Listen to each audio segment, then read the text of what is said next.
So, friends, before we begin tonight's journey into ancient Egypt, take a moment to like this video if you enjoy it, and comment below.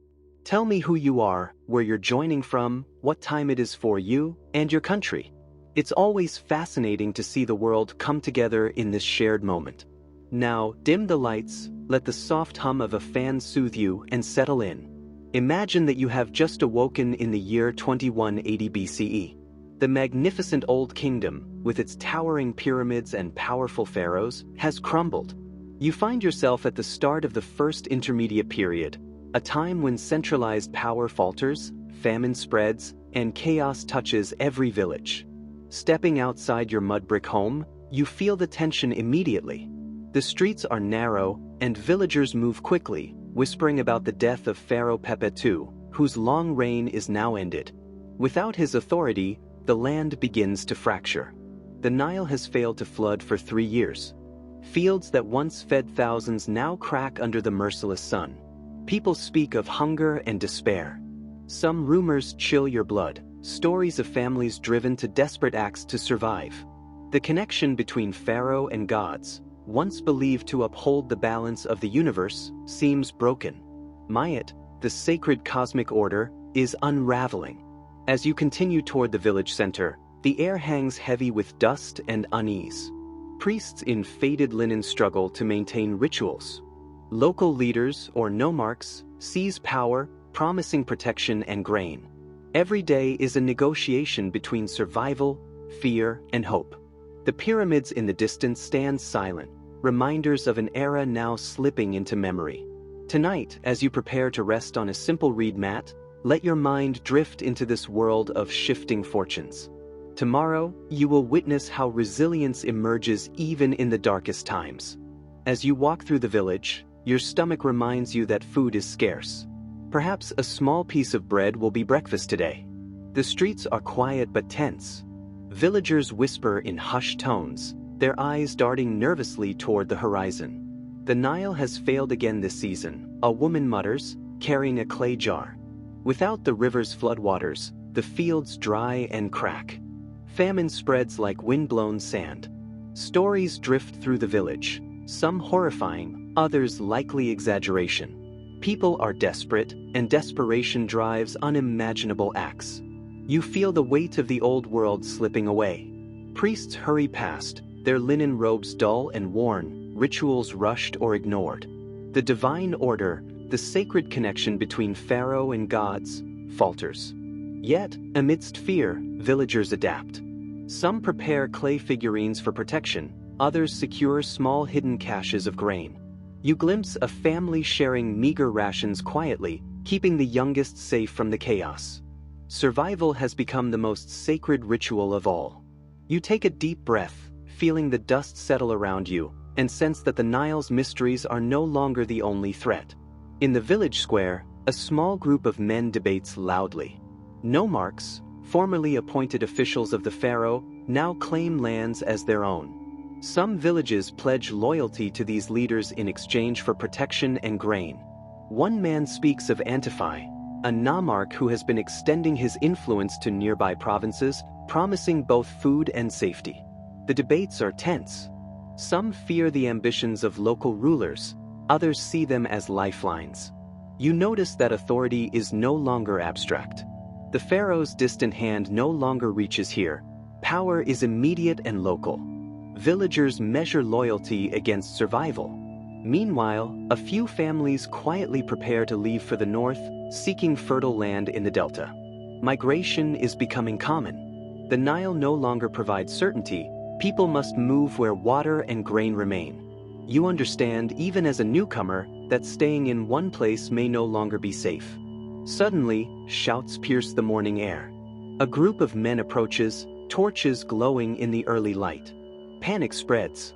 You clutch a simple wooden staff handed to you by Senbi, the village merchant.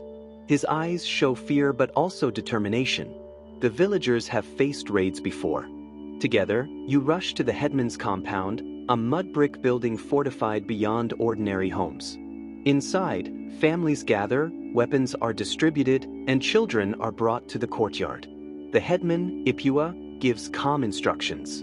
We have hidden grain, he whispers. If they take what they see, perhaps we will survive. The attackers arrive. Their bronze-tipped spears gleam in torchlight. These are deserters from the royal army, trained and disciplined. Fear grips you, but so does awe. Survival depends not on heroism, but careful calculation. Every movement matters. Hours pass. The soldiers leave with stolen grain. Villagers count losses in silence. Fear is tempered by relief. Lives were spared. Hidden grain remains, a fragile promise of survival. Senbi inspects the damage, while his wife gathers remaining provisions, including dried fish and small hidden caches. The village begins to recover, but the threat is ongoing. Discussion turns toward the future. Could Antifi provide protection? Might allegiance to a powerful Namarch ensure survival? Decisions are no longer moral abstractions. They are matters of life and death. Even simple daily routines, like preparing meals or repairing doors, become acts of courage. Morning light reveals the damage from the raid. Broken doors, scattered belongings, and small fires mark the village's recent ordeal. Yet life continues.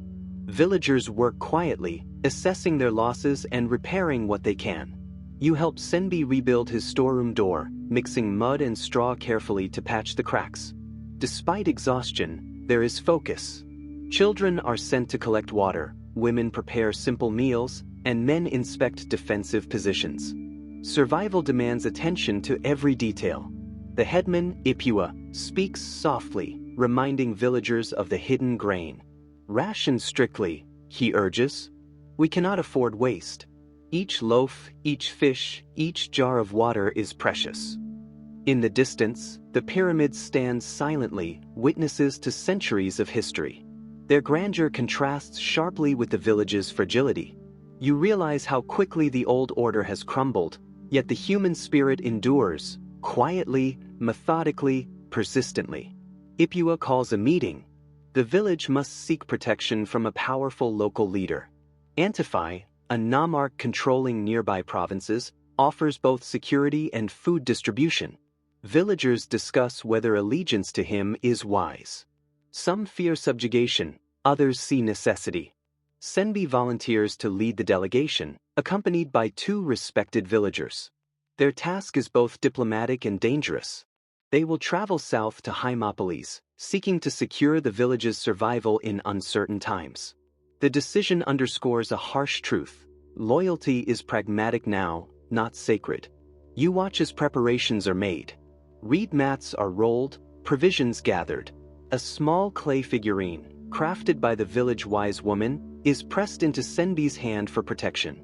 Personal magic now complements practical measures, a reflection of how society has adapted to crisis. The next morning, the village gathers briefly to see the delegation off. Hushed blessings and wishes accompany them as they move south along the dusty path. You feel the weight of their journey, knowing each step carries both hope and risk. While they travel, your role becomes clear: help with immediate needs in the village.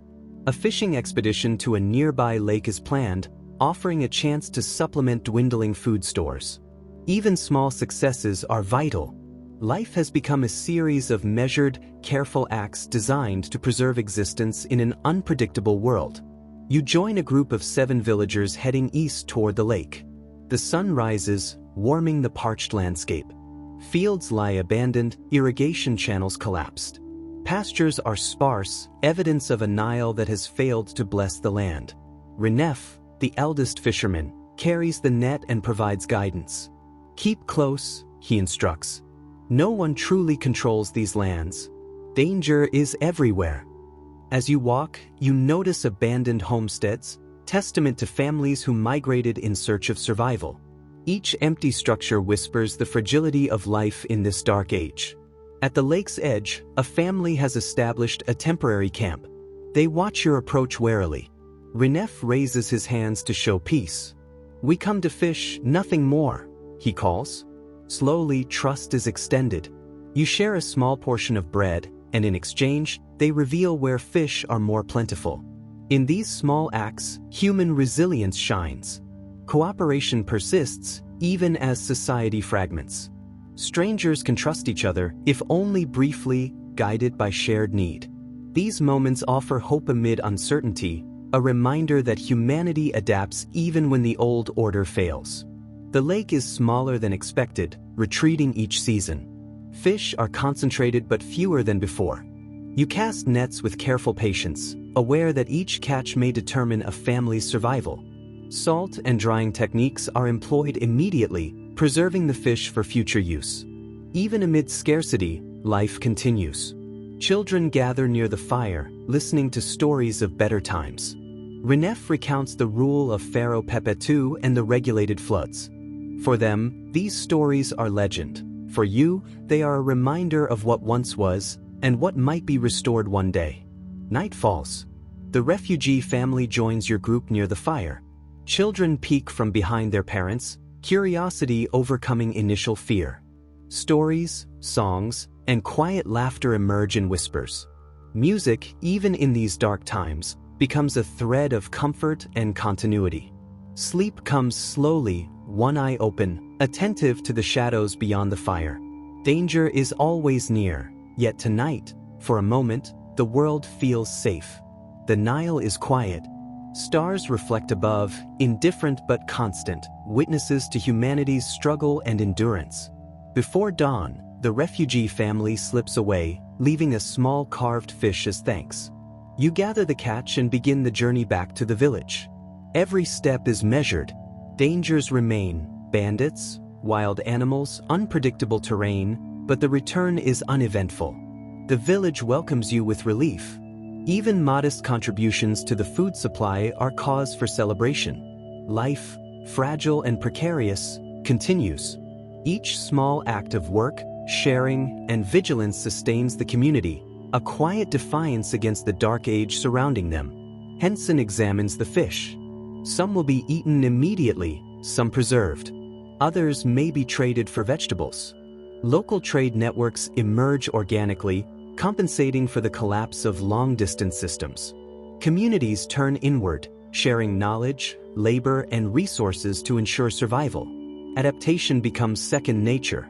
Simple technologies, resourcefulness, and cooperation offer a chance for persistence. In the absence of Pharaoh's centralized authority, these local practices define resilience. The day passes quietly. The village prepares for news from the delegation. Senbi's mission is fraught with uncertainty. Will Antifi offer protection? Will the terms be fair? In this era, authority is measured not in titles but in the tangible ability to provide food and security. Your contributions, helping fish, securing provisions, have made the village stronger. Small acts matter more than ever. Every successful task builds hope and survival, the currency of this fractured age. Ipua calls another council. Villagers discuss logistics, rationing, food storage, and strategies to deal with further raids. Opinions vary. Some suggest reaching out to neighboring villages. Others warn of traveling through hostile territory. Each decision carries weight. Mistakes may lead to death or famine. Yet within the council, a sense of community emerges. Even in crisis, governance continues, a reflection of human persistence under pressure. Renef shares tales of past pharaohs, of measured floods and centralized stability. Children listen, wide-eyed. Older villagers nod in remembrance. The contrast between past and present is stark, yet these stories serve a purpose. They offer a blueprint of order and prosperity, even if distant. Memory becomes a tool of survival. Knowledge of old systems, rituals, and techniques informs current strategies. In a world of collapse, the past is a guide for endurance. You help Henson and others preserve fish, portioning out bread and dried goods carefully. The practice of rationing has become essential. Each loaf is counted, each fish measured. Waste is no longer an option. Conversations drift to distant lands. How is Upper Egypt faring? How do rival nomarchs govern their territories? Awareness of the broader political landscape is necessary for planning, for trade, and for avoiding conflict. Even in small villages, news travels slowly but shapes choices. As darkness falls, the village quiets. Fires burn low, shadows stretching across walls. You sit, reflecting on the day, the journey to the lake, the cooperation with strangers, and the resilience of the villagers. Survival is fragile, but it persists. Stars blink above, constant and silent. For a moment, the fractured world seems distant. In this quiet, you feel connected to the past, to the present, and to the enduring human spirit that refuses to surrender even in the darkest times. Sleep is near. Preparations continue for the following day. More fishing, tending gardens, and securing food stores. The delegation's return remains uncertain, and threats of raids linger. Yet, you rest with the knowledge that small acts, careful planning, and community cohesion have preserved life today. In the deep night, the pyramids gleam faintly in memory, silent witnesses to both human achievement and vulnerability. Mayat, the cosmic order, may seem broken, but the people's perseverance ensures that life endures, awaiting restoration in the days yet to come. The first light of day creeps over the horizon. You rise before the village fully wakes, carrying a small lantern to the granary. The air is crisp, and the scent of damp earth rises from the fields. Keeping watch is a quiet responsibility, ensuring food stores are intact, checking for signs of intruders. Each careful step through the village reinforces the delicate rhythm of survival. Children, often overlooked, play a crucial role. Some fetch water from the nearby stream, careful to avoid mudslides along the banks. Others help sort grain, separating husks from kernels. The rhythm of small, diligent labor fills the morning. Even their laughter, light and fleeting, adds a layer of warmth to the otherwise tense day. A traveler appears on the path from the south, dusty and tired. Villagers approach cautiously, hands raised in greeting. The man introduces himself as a messenger from a neighboring village, bringing news of impending bandit activity. Rumors of raids have reached even the remotest areas, emphasizing the constant uncertainty of this dark age. Ipua organizes the village to fortify structures. Walls are reinforced with mud and straw. Sharp sticks are placed strategically to deter intruders. Everyone contributes, even the youngest. Each nail driven and each wall patched is a silent testament to resilience. The rhythm of collective labor forms a quiet mantra. Survival depends on preparation. Though trade is limited, a small marketplace thrives near the village center. Villagers barter salt, dried fish, grains, and handmade tools. Even under scarcity, social bonds endure. Conversations are slow and deliberate, each trade a negotiation that ensures mutual survival. Observation here teaches patience and strategy, essential qualities in uncertain times. As dusk falls, elders gather the children to share stories of ancient kings and flowing Nile waters. Tales of Pharaoh Pepe II are recounted, highlighting the contrast between centralized prosperity and current fragmentation. These stories serve as both entertainment and education, a subtle way to teach resilience and memory preservation. Word arrives that Senbi's delegation is expected soon. Villagers check supplies and repair minor damages to homes and storage facilities. Anxiety and anticipation mix quietly with routine, underscoring the fragility of hope. Each small preparation is both practical and symbolic, an expression of care for the returning travelers. The delegation returns with mixed news. Antifi offers protection, but only under strict terms. Some villagers celebrate the potential safety, others weigh the cost of subjugation. The debate is civil, calm, but underscored by gravity. Life in this era is measured by careful decisions, where each choice can determine survival. Ipua and Senbi read the terms aloud. Villagers listen intently. Obligations to Antifi include providing a portion of crops and labor in exchange for protection. While restrictive, the deal ensures that the village can endure the coming months. Acceptance is pragmatic, not joyful, a reflection of survival taking precedence over pride. Tasks are reassigned. Some villagers oversee storage and rationing, others tend fields or repair structures. Even small acts, like distributing portions of grain, require careful management. Efficiency is essential. Every loaf, every jar of water is now counted with precision. Life becomes a rhythm of careful actions, each reinforcing the community's resilience. You walk to the nearby fields. observing the sparse crops struggling under a weaker than usual sun. Farmers work slowly, pulling weeds and checking irrigation channels. The fields, though modest, provide hope, a tangible reminder that labor and care can yield sustenance even under harsh conditions. Henson and a few others mend broken tools, hoes, sickles, and fishing nets. Each repair is meticulous. Without functional tools, survival becomes exponentially more difficult. The process is slow but meditative, the rhythm of work offering reassurance amidst uncertainty. You spend the evening atop a small watchtower, surveying the surroundings. Shadows stretch across the fields, and distant howls punctuate the night. The world feels quiet yet charged with tension. Awareness of the fragile balance between safety and threat sharpens senses, reinforcing the need for vigilance and preparation. A gentle rain falls, softening the parched earth. Villagers rejoice quietly, collecting water and checking crops. Even minor natural events become vital blessings, offering sustenance and a brief reprieve from scarcity. The sound of rainfall on reed roofs provides a soothing rhythm, grounding the community in the present moment. The villagers gather around modest fires for the evening meal. Portions are small but sufficient. Conversations are hushed, reflecting the collective awareness of scarcity. Each bite carries significance. Gratitude permeates the air, quiet yet palpable, a reminder that even in hardship, nourishment is shared and celebrated. Ipua calls a council to discuss next season's planting. Seed selection, water allocation, and labor distribution dominate the conversation. Decisions are deliberate, grounded in observation and past experience. Even small choices, like which crops to prioritize, can shape the village's survival in the coming months. Villagers engage in crafting, pottery, weaving, and repairing clothes. Small acts of creation provide more than utility. They offer mental solace and a sense of continuity.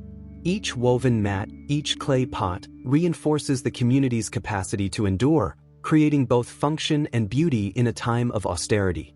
Another night vigil begins. Sitting quietly, you observe flickering shadows from fires across the village. Thoughts drift to the delegation's journey, the fragile Nile, and the unseen threats surrounding the community. Reflection becomes a form of vigilance, mental preparation complementing practical measures. A lone traveler arrives at the village gates, seeking food and shelter. Villagers gather cautiously. After conversation, the traveler is allowed to stay temporarily. These moments of trust, small and deliberate, demonstrate that cooperation and compassion remain possible even in perilous times. Preparations for the following day unfold. Fields checked, fires tended, and tools readied. Even minor tasks are approached deliberately, mindful of scarcity and danger. As night deepens, the village settles into quiet, a fragile but enduring rhythm. Each action, small or large, contributes to the continuous act of survival. Dawn arrives in gentle hues of orange and pink. Villagers stir slowly, each movement deliberate. You join Henson and Sennett in preparing the morning meal, carefully rationing the remaining fish and small portions of bread. Every loaf is measured, each sip of water savored. Even simple tasks, kindling the fire, stirring the porridge, carry weight, a quiet reminder that in these times, survival depends on attention to detail. The air is still, filled with the soft clatter of utensils and whispered instructions. Outside, the sun begins to climb over the cracked fields, highlighting both their scarcity and the resilience of crops that still cling to life. Each villager moves with purpose, aware that today, like every day, the smallest efforts may determine whether they endure another night. You walk to the northern edge of the fields, the soil dry and cracked underfoot. Farmers, bent with labor, tend to meager rows of wheat and barley. Irrigation channels, once carefully maintained, show signs of neglect, and the villagers work slowly to divert water from the river, mindful of every drop. Dust rises with each step, drifting across the fields in golden swirls. A faint wind carries the scent of earth and parched plants. Observing the rhythm of work, you understand the delicate balance of effort and reward. The Nile may be unpredictable, the land harsh, but consistent care ensures some harvest will return. Each furrow, each carefully placed seed, is a prayer for sustenance, a small act of hope against the backdrop of uncertainty. Mid-morning brings a visitor on the dusty road from the south.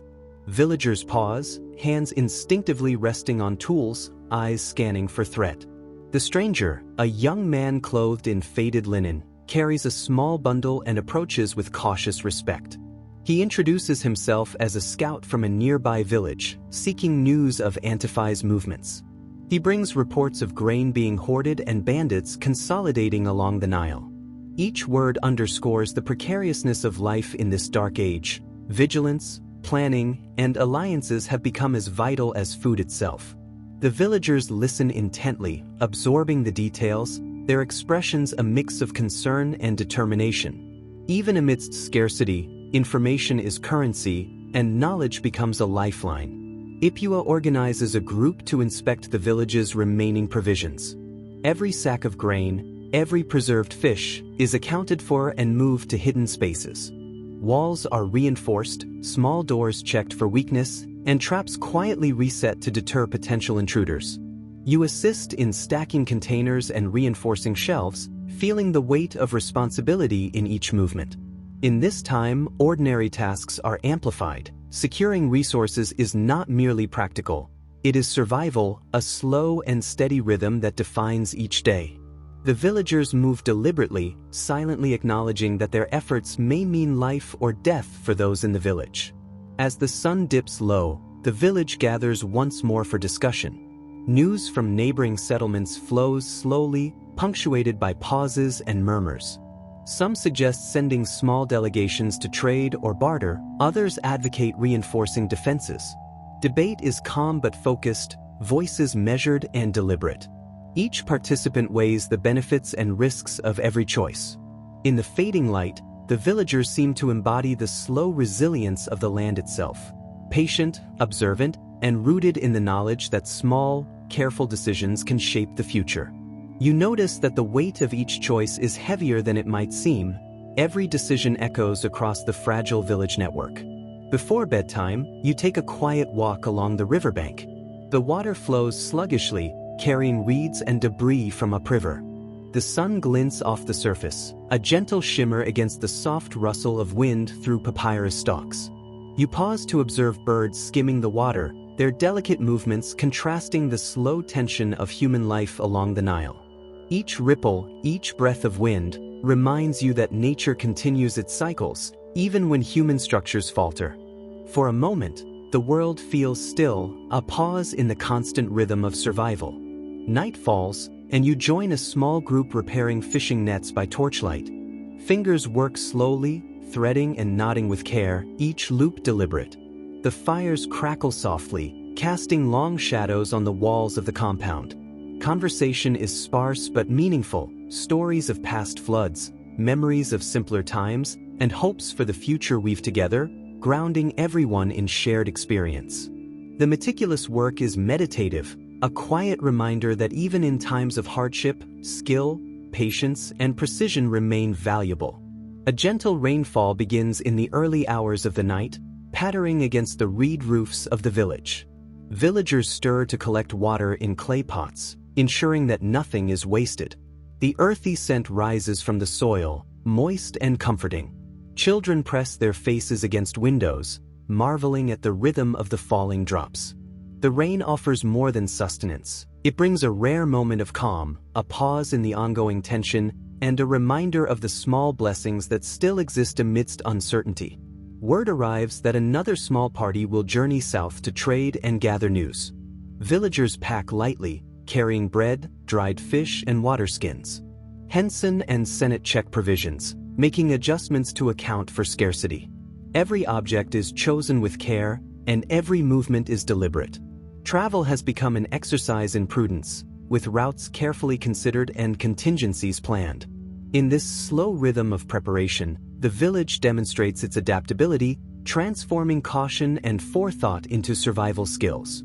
Before retiring for the night, you step outside, gazing at the stars.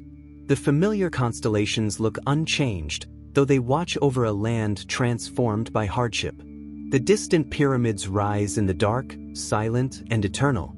Their shadows stretch across the parched landscape, reminding you that human endeavors can endure even through centuries of upheaval.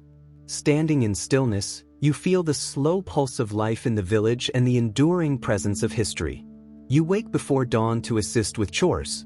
Water is drawn from the river, fires are stoked, and the smallest repairs to homes and storage are addressed. The slow rhythm of labor is calming in its own way, methodical, deliberate, and necessary. Each action is a meditation on survival, reinforcing the interdependence of villagers and the fragile equilibrium of life in a fractured Egypt. Farmers gather to discuss planting and harvesting strategies for the coming season.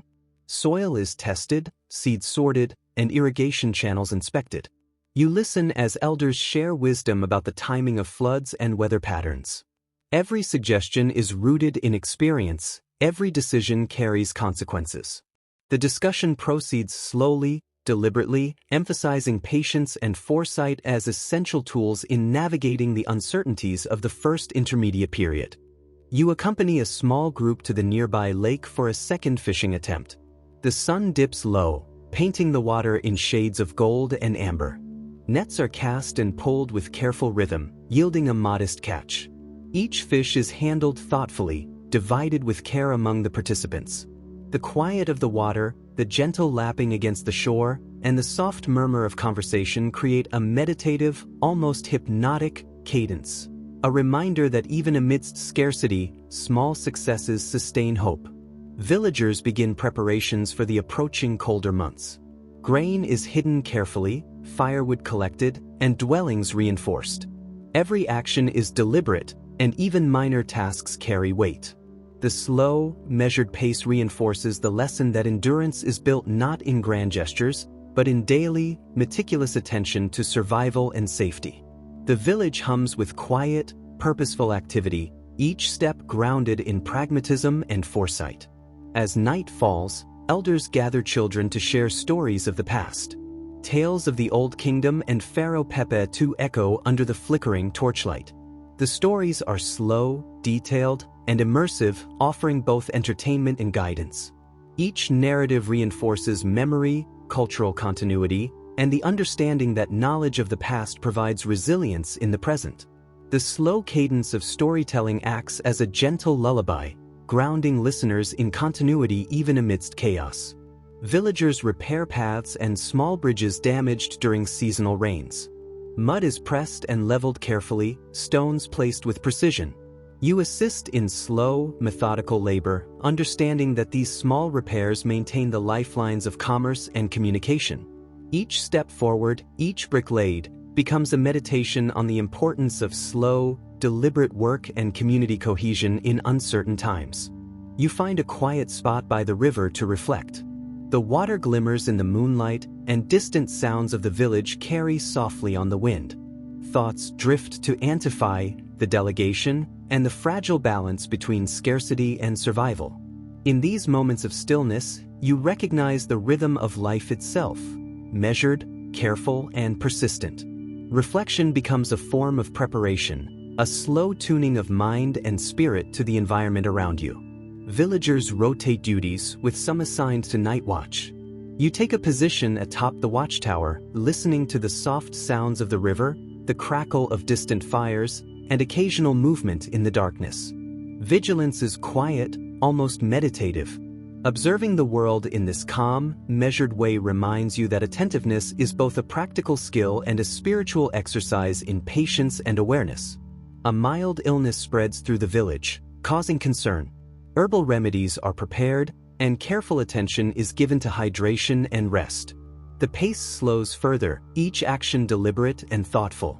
Villagers assist one another with quiet determination, embodying resilience and adaptability in small, meaningful ways. Even in this moment of worry, the rhythm of survival continues, steady and patient. News arrives that a small group must travel to meet Antifi's envoy to finalize agreements. Provisions are checked, paths inspected, and tools gathered. The villagers move slowly, deliberately, each action measured and purposeful. The anticipation of travel is tempered by caution.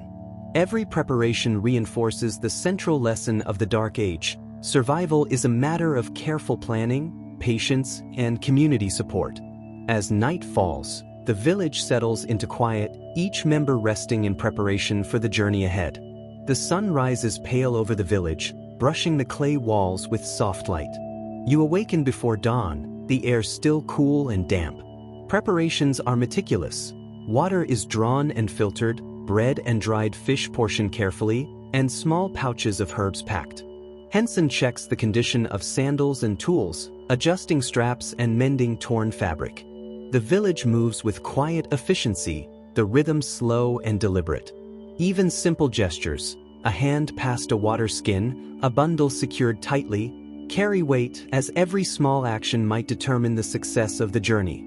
Your group moves south along the cracked fields, the sun climbing higher, turning the earth to shades of ochre and burnt sienna.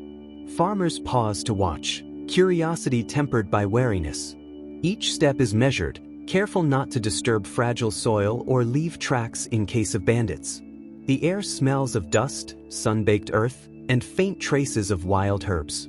Every movement is deliberate, the slow cadence of walking, the gentle shift of weight, the steady breathing, all serve to calm nerves and preserve energy.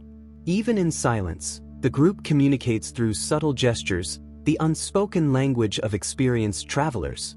You reach a shallow stretch of the Nile. Water laps softly at stones, reflecting early sunlight. Crossing requires patience, one step at a time, balancing on smooth rocks, testing currents, and ensuring each member of the group maintains footing. The gentle splash of water and the occasional bird call provide a calm rhythm. Every motion is deliberate, almost meditative, as the group works together silently. The river is both a lifeline and a potential danger, reminding travelers that nature's slow, steady force must always be respected. As midday sun warms the land, the group scouts a small grove of date palms. Shade provides respite, and soft soil beneath the trees offers a place to rest. You unpack provisions slowly, each bite measured, water sipped deliberately. Conversation is minimal, voices lowered to conserve energy. In these quiet moments, the pace of the journey matches the slow, steady heartbeat of the landscape. Birds drift lazily overhead, casting fleeting shadows, and the distant sound of the Nile carries a soothing hum, reinforcing the calm rhythm of travel. From the grove, you spot a herd of gazelle grazing at the edge of the floodplain. The group watches in silence, movements careful to avoid startling the animals. Each creature seems suspended in a slow, fluid dance with the land, perfectly attuned to rhythm and environment. Observing this, you feel a quiet resonance. Life persists, adapts, and flows at its own measured pace, unaffected by human hardship. It is a moment of reflection and a gentle reminder that patience and attention to detail are often rewarded by clarity and insight.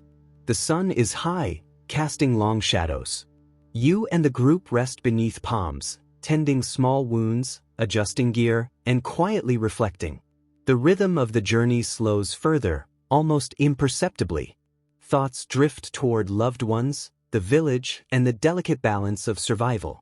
Small gestures, a hand placed on a shoulder, a shared piece of bread, become anchors in the steady flow of the day. Even as challenges loom, the quiet repetition of small actions offers a grounding sense of control and calm. Shadows stretch long across the fields as the sun dips. Travelers pick a safe place to camp near a shallow river bend. Fires are lit slowly, smoke curling lazily into the cool air. Nets and tools are inspected, provisions checked, and the group gathers to plan for the next day. Even in the fading light, there is a meditative rhythm, each action measured, deliberate, and purposeful. The natural world itself slows with the setting sun, reinforcing the calm, measured pace of human activity. Night settles like a soft cloak. Some members of the group rotate to watch. You climb a low ridge to keep guard, feeling the gentle hum of crickets and the distant rush of the river. Eyes scan the darkness, every movement deliberate and slow, conserving energy while maintaining awareness. The steady rhythm of observation becomes meditative, a reminder that vigilance, patience, and attention to detail are as crucial as speed or strength. Dawn arrives shrouded in mist, softening the contours of trees, river, and distant hills. You rise, stretch slowly, and help prepare breakfast. Small portions of bread and dried fish, water filtered and shared. Mist clings to skin and clothing, cool and calming, instilling a measured sense of quiet focus. The landscape itself seems to breathe slowly, and the travelers mirror this rhythm, moving with deliberate care, conserving energy while appreciating the subtle beauty of the moment. While moving along a narrow path, distant voices alert the group. Shadows approach from the brush, bandits seeking to take advantage of travelers. Every action slows down as strategy takes precedence. Gestures coordinate movement, eyes track positions, and hands hover near tools. Calm deliberation becomes vital, rushed actions could spell disaster. The encounter resolves with careful negotiation, a reminder that patience, observation, and calm reasoning often achieve what haste cannot. The group finds a secluded marsh to camp for the night. Fires are lit with care, marsh birds call softly, and reeds sway gently in the wind. The slow rhythm of preparing supper and arranging sleeping mats mirrors the natural cadence of the landscape. Even amidst fatigue and tension, each motion is deliberate. Tying knots, arranging belongings, tending fire. The day's end is marked by quiet reflection, a meditative alignment with both surroundings and companions. After the meal, you step away to observe stars mirrored in the calm water. Constellations shimmer against the deep black sky, their reflections flickering with every gentle ripple. Thoughts drift slowly to the village, to the river, to the land's enduring cycles. The measured rhythm of observation calms the mind, synchronizing inner pulse with natural time. Each moment stretches comfortably, almost tactile in its serenity, reinforcing the quiet patience necessary for survival and wisdom. Morning light reveals small boats docked along the marsh edge. The group prepares for navigation, inspecting boats and supplies slowly and thoroughly. Every paddle, rope, and bundle is checked, repaired if necessary. The river is a powerful yet deliberate companion, carrying travelers steadily while requiring respect and caution. Each step and motion reinforces the slow, intentional pace essential for safe passage. The boat drifts gently, propelled by a light current and careful paddling. Water laps softly, birds wheel overhead, and distant reed beds shimmer in the sun.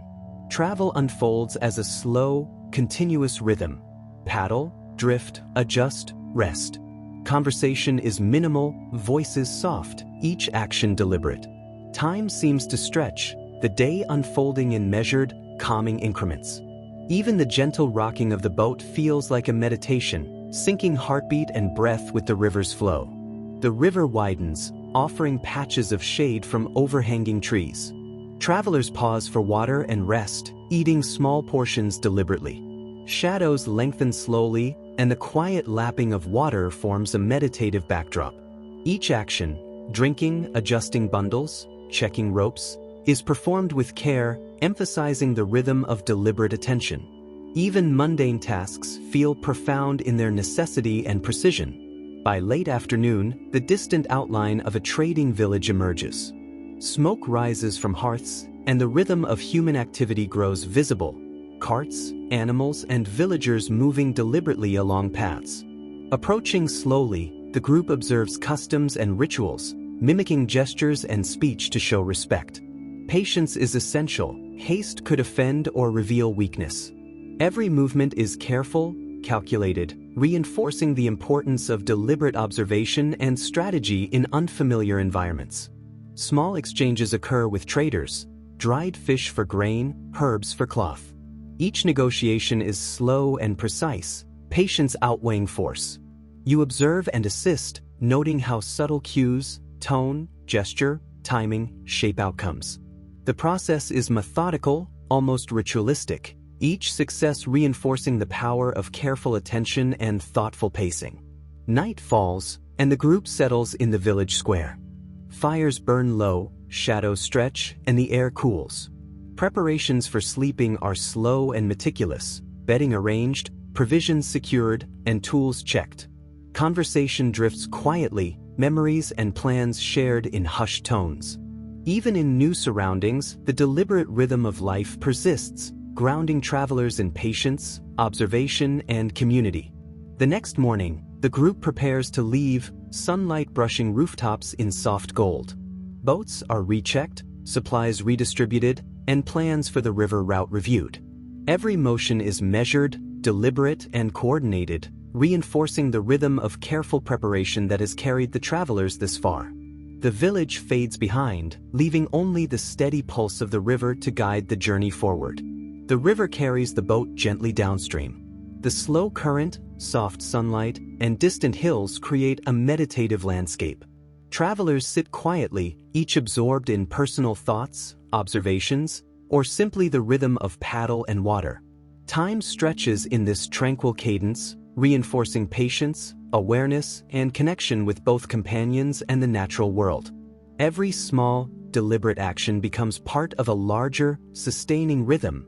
Survival and understanding emerge not in haste, but in the careful, measured flow of life. Dawn drapes the river in pale mist, softening the contours of trees and boats.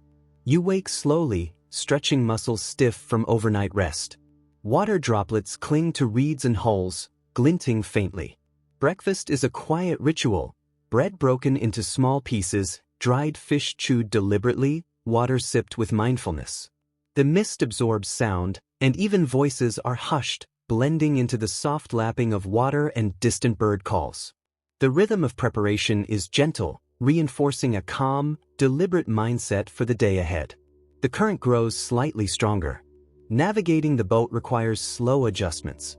Paddle dipped, angle shifted, weight shifted carefully. Each movement is deliberate, small, and precise. The gentle tension in muscles reminds you that vigilance is not force, but rhythm and attention. Reflections of the sky ripple across the water's surface, a slow, moving canvas, encouraging thought to drift alongside the river's gentle push. On the far bank, small villages appear like faint smudges in morning haze. Children wave from the shore. Elders observe silently. Every interaction is measured, deliberate, ensuring the travelers are perceived as calm, respectful visitors rather than intruders. Observing the interplay of human life with river and land, you notice the slow patterns of work, rest, and play, appreciating the patience embedded in daily routines. Sun climbs high, heating the river and illuminating the hull. Travelers pause, resting hands on paddles, letting eyes wander over the glittering water. Thoughts drift slowly, past villages, the journey so far, the patterns of the river. Breathing matches the gentle rocking of the boat. Even silence feels purposeful, an exercise in attention and quiet endurance, reinforcing the internal rhythm of patience and observation. The river widens, currents more complex. Navigation becomes more deliberate. Each paddle stroke is tested, adjusted, retraced. Travelers communicate with minimal gestures, nods, tilts, slight hand movements, conserving energy while maintaining cohesion. The wide river encourages reflection.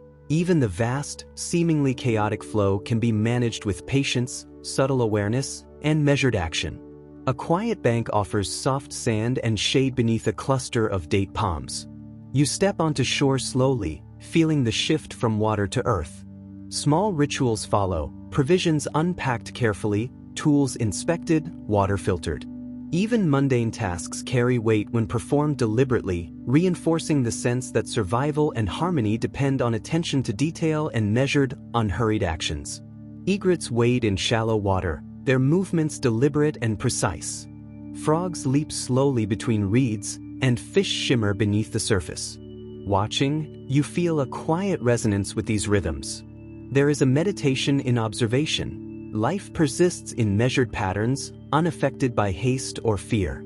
The traveler's pace mirrors this natural flow, reinforcing the value of patience and careful attention. Shadows stretch across the river and sand. Fires are lit slowly, smoke rising in thin columns. Conversation is minimal, voices low, each action deliberate. Adjusting a rope, checking supplies, sharing water. Night approaches as a soft, measured rhythm, mirroring the calm heartbeat of the river and reinforcing the steady pace necessary for careful survival and thoughtful reflection. A small boat approaches, carrying a single traveler. Exchanges are cautious but deliberate, words spoken slowly, gestures precise.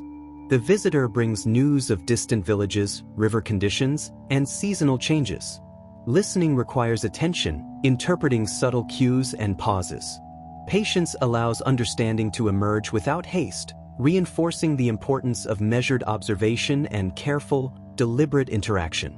Nightfall brings the decision to continue along the river by moonlight. Preparations are slow and meticulous. Torches secured, ropes tightened, supplies checked. The gentle rocking of the boat becomes a rhythm to synchronize with, each motion deliberate to avoid missteps. Even in darkness, the pace remains unhurried, emphasizing precision, awareness, and careful coordination with companions. The moon casts silver light across the water, reflecting ripples and reeds. Travelers sit quietly, paddles resting, letting the current carry them. Sounds are softened, distant frogs, the gentle lapping of water, the occasional bird. Thoughts drift alongside the river, unhurried and measured.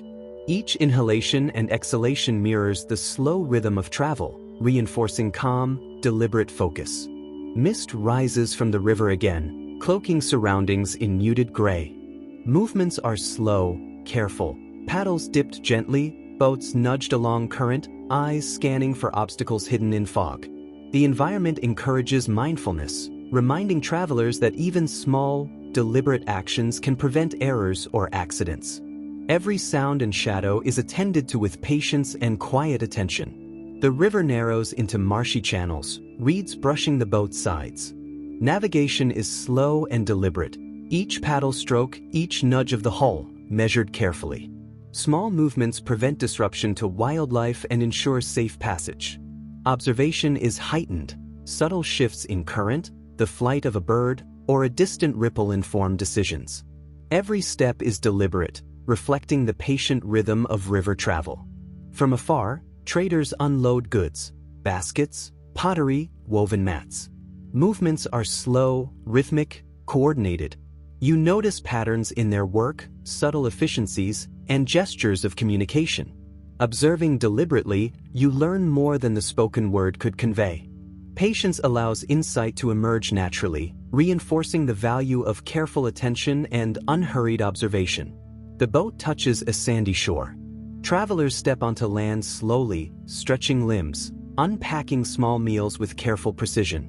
Water is filtered and sipped, fish prepared deliberately. Even routine tasks feel meditative in the unhurried rhythm, offering grounding and focus, a counterbalance to the river's steady flow. Sun lowers, casting golden light across the water.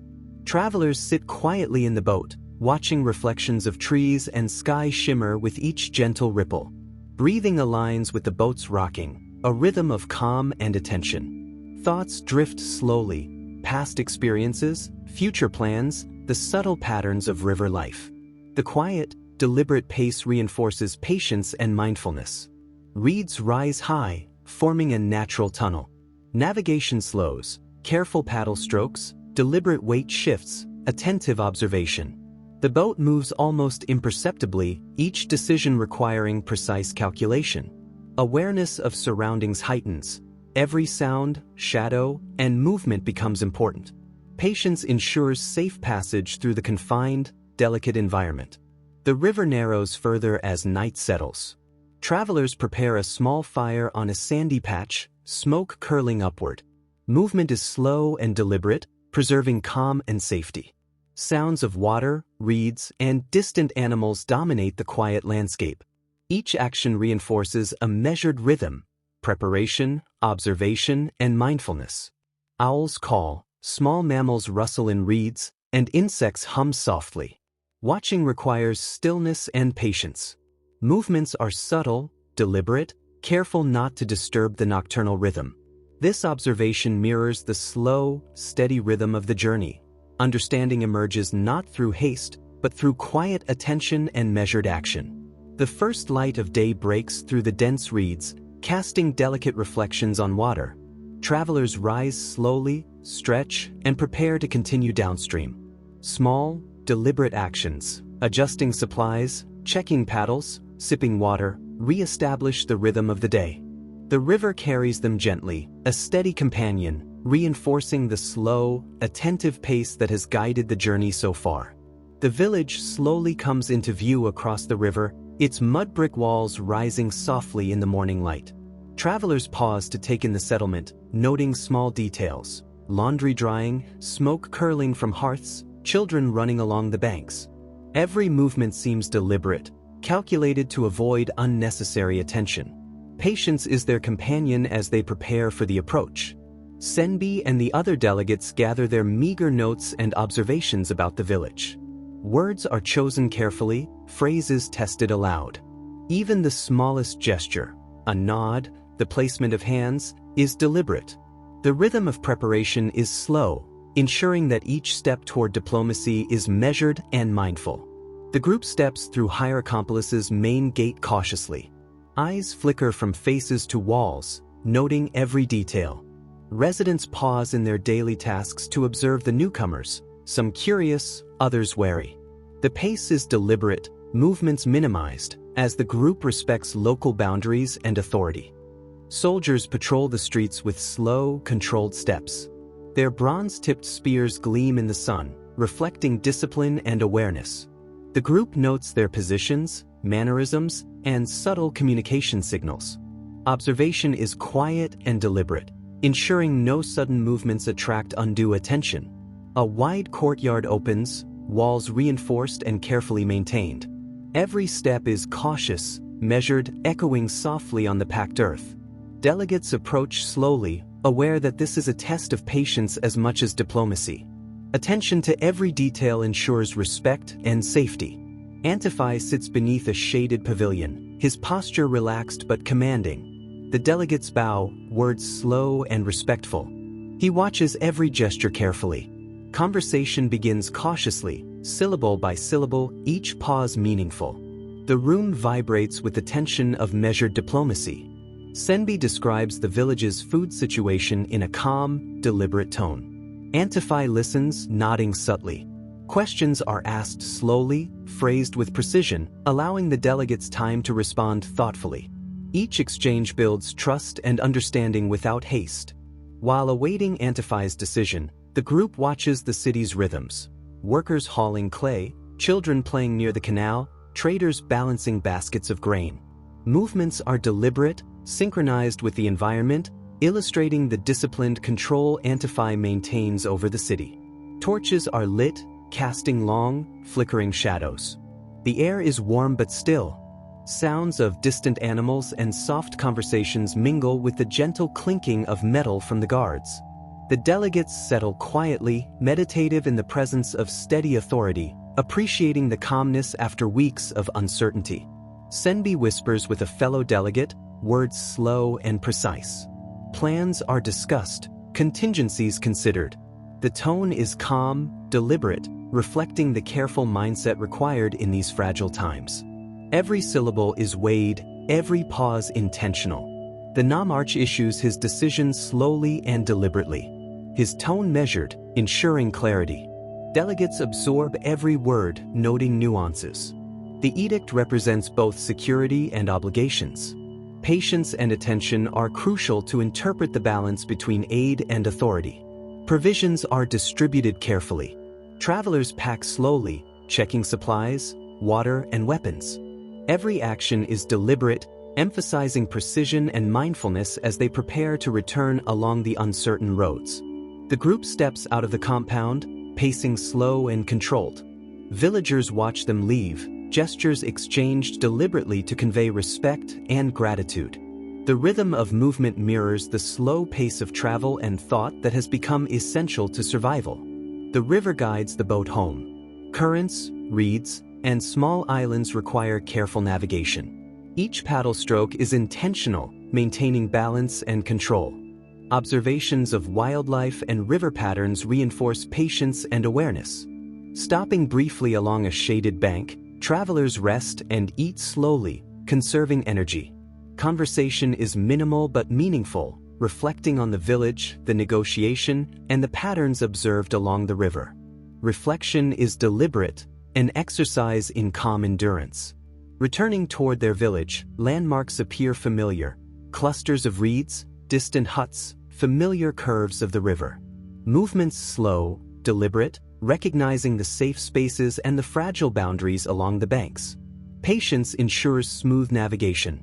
Evidence of recent raids is visible: broken baskets, trampled crops, small fires recently extinguished. The group moves cautiously, noting every detail and planning subtle detours. Observations are deliberate, preserving safety and preparing for potential encounters. Camp is set carefully, fires lit to provide warmth and protection. Supplies are arranged methodically. Shadows lengthen, movements slowed, every step reflective. Silence dominates, broken only by gentle sounds of water and wildlife, reinforcing the meditative rhythm of survival. Travelers take turns keeping watch, eyes adjusting to low light. Every sound, shadow, and movement is noted, analyzed, and understood. The pace is deliberate, maintaining alertness while conserving energy. Mindfulness keeps fear at bay, offering calm endurance in darkness. First light glimmers on the river, illuminating the water and surrounding reeds. Travelers awaken slowly, stretching carefully. Supplies are inspected and packed. Every action is measured, deliberate, reinforcing the lessons of patience, observation, and quiet endurance learned throughout the journey.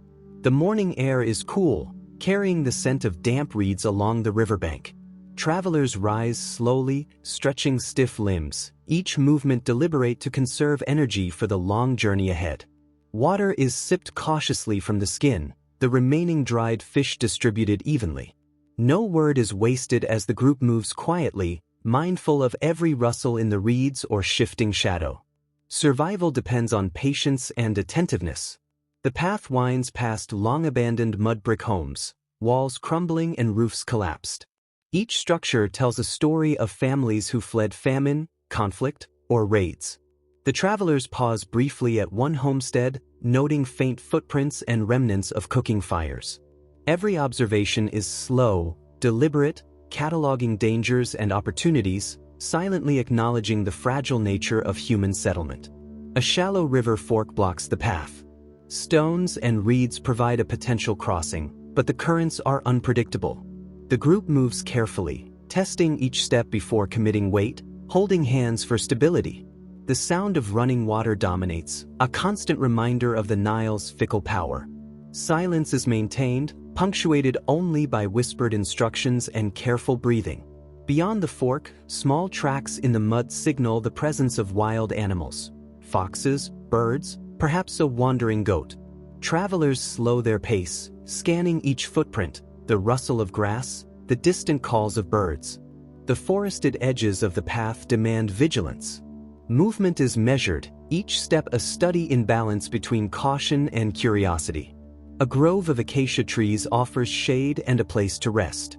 Nets are lowered, supplies checked, and small meals eaten slowly.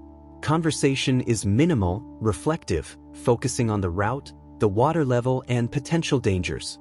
Even the smallest act, tying a knot or arranging supplies, is deliberate, practiced, ensuring nothing is overlooked in these uncertain times.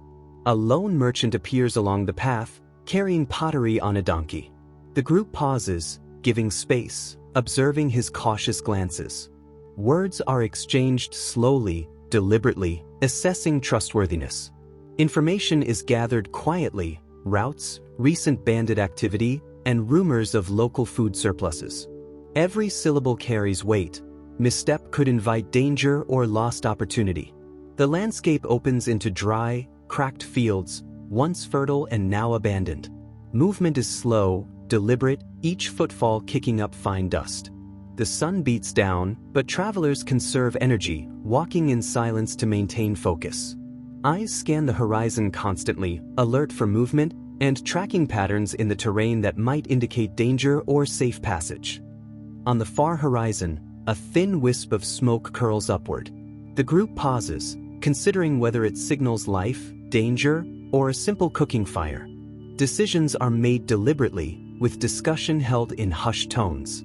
Observation dominates over action, the slow study of signs critical to survival in a landscape where quick judgments can be fatal. The lake glimmers faintly in the distance. Reeds line the edges, and the water level appears low. Travelers slow further, moving carefully through soft mud, mindful of hidden holes or slippery banks. Every motion is calculated, from stepping on solid ground to adjusting the nets they will later use. Patience becomes their constant companion. Camp is established carefully along the shore, away from the water's edge but close enough to observe movements in the reeds. Fires are lit slowly, and fish traps checked with quiet, deliberate care.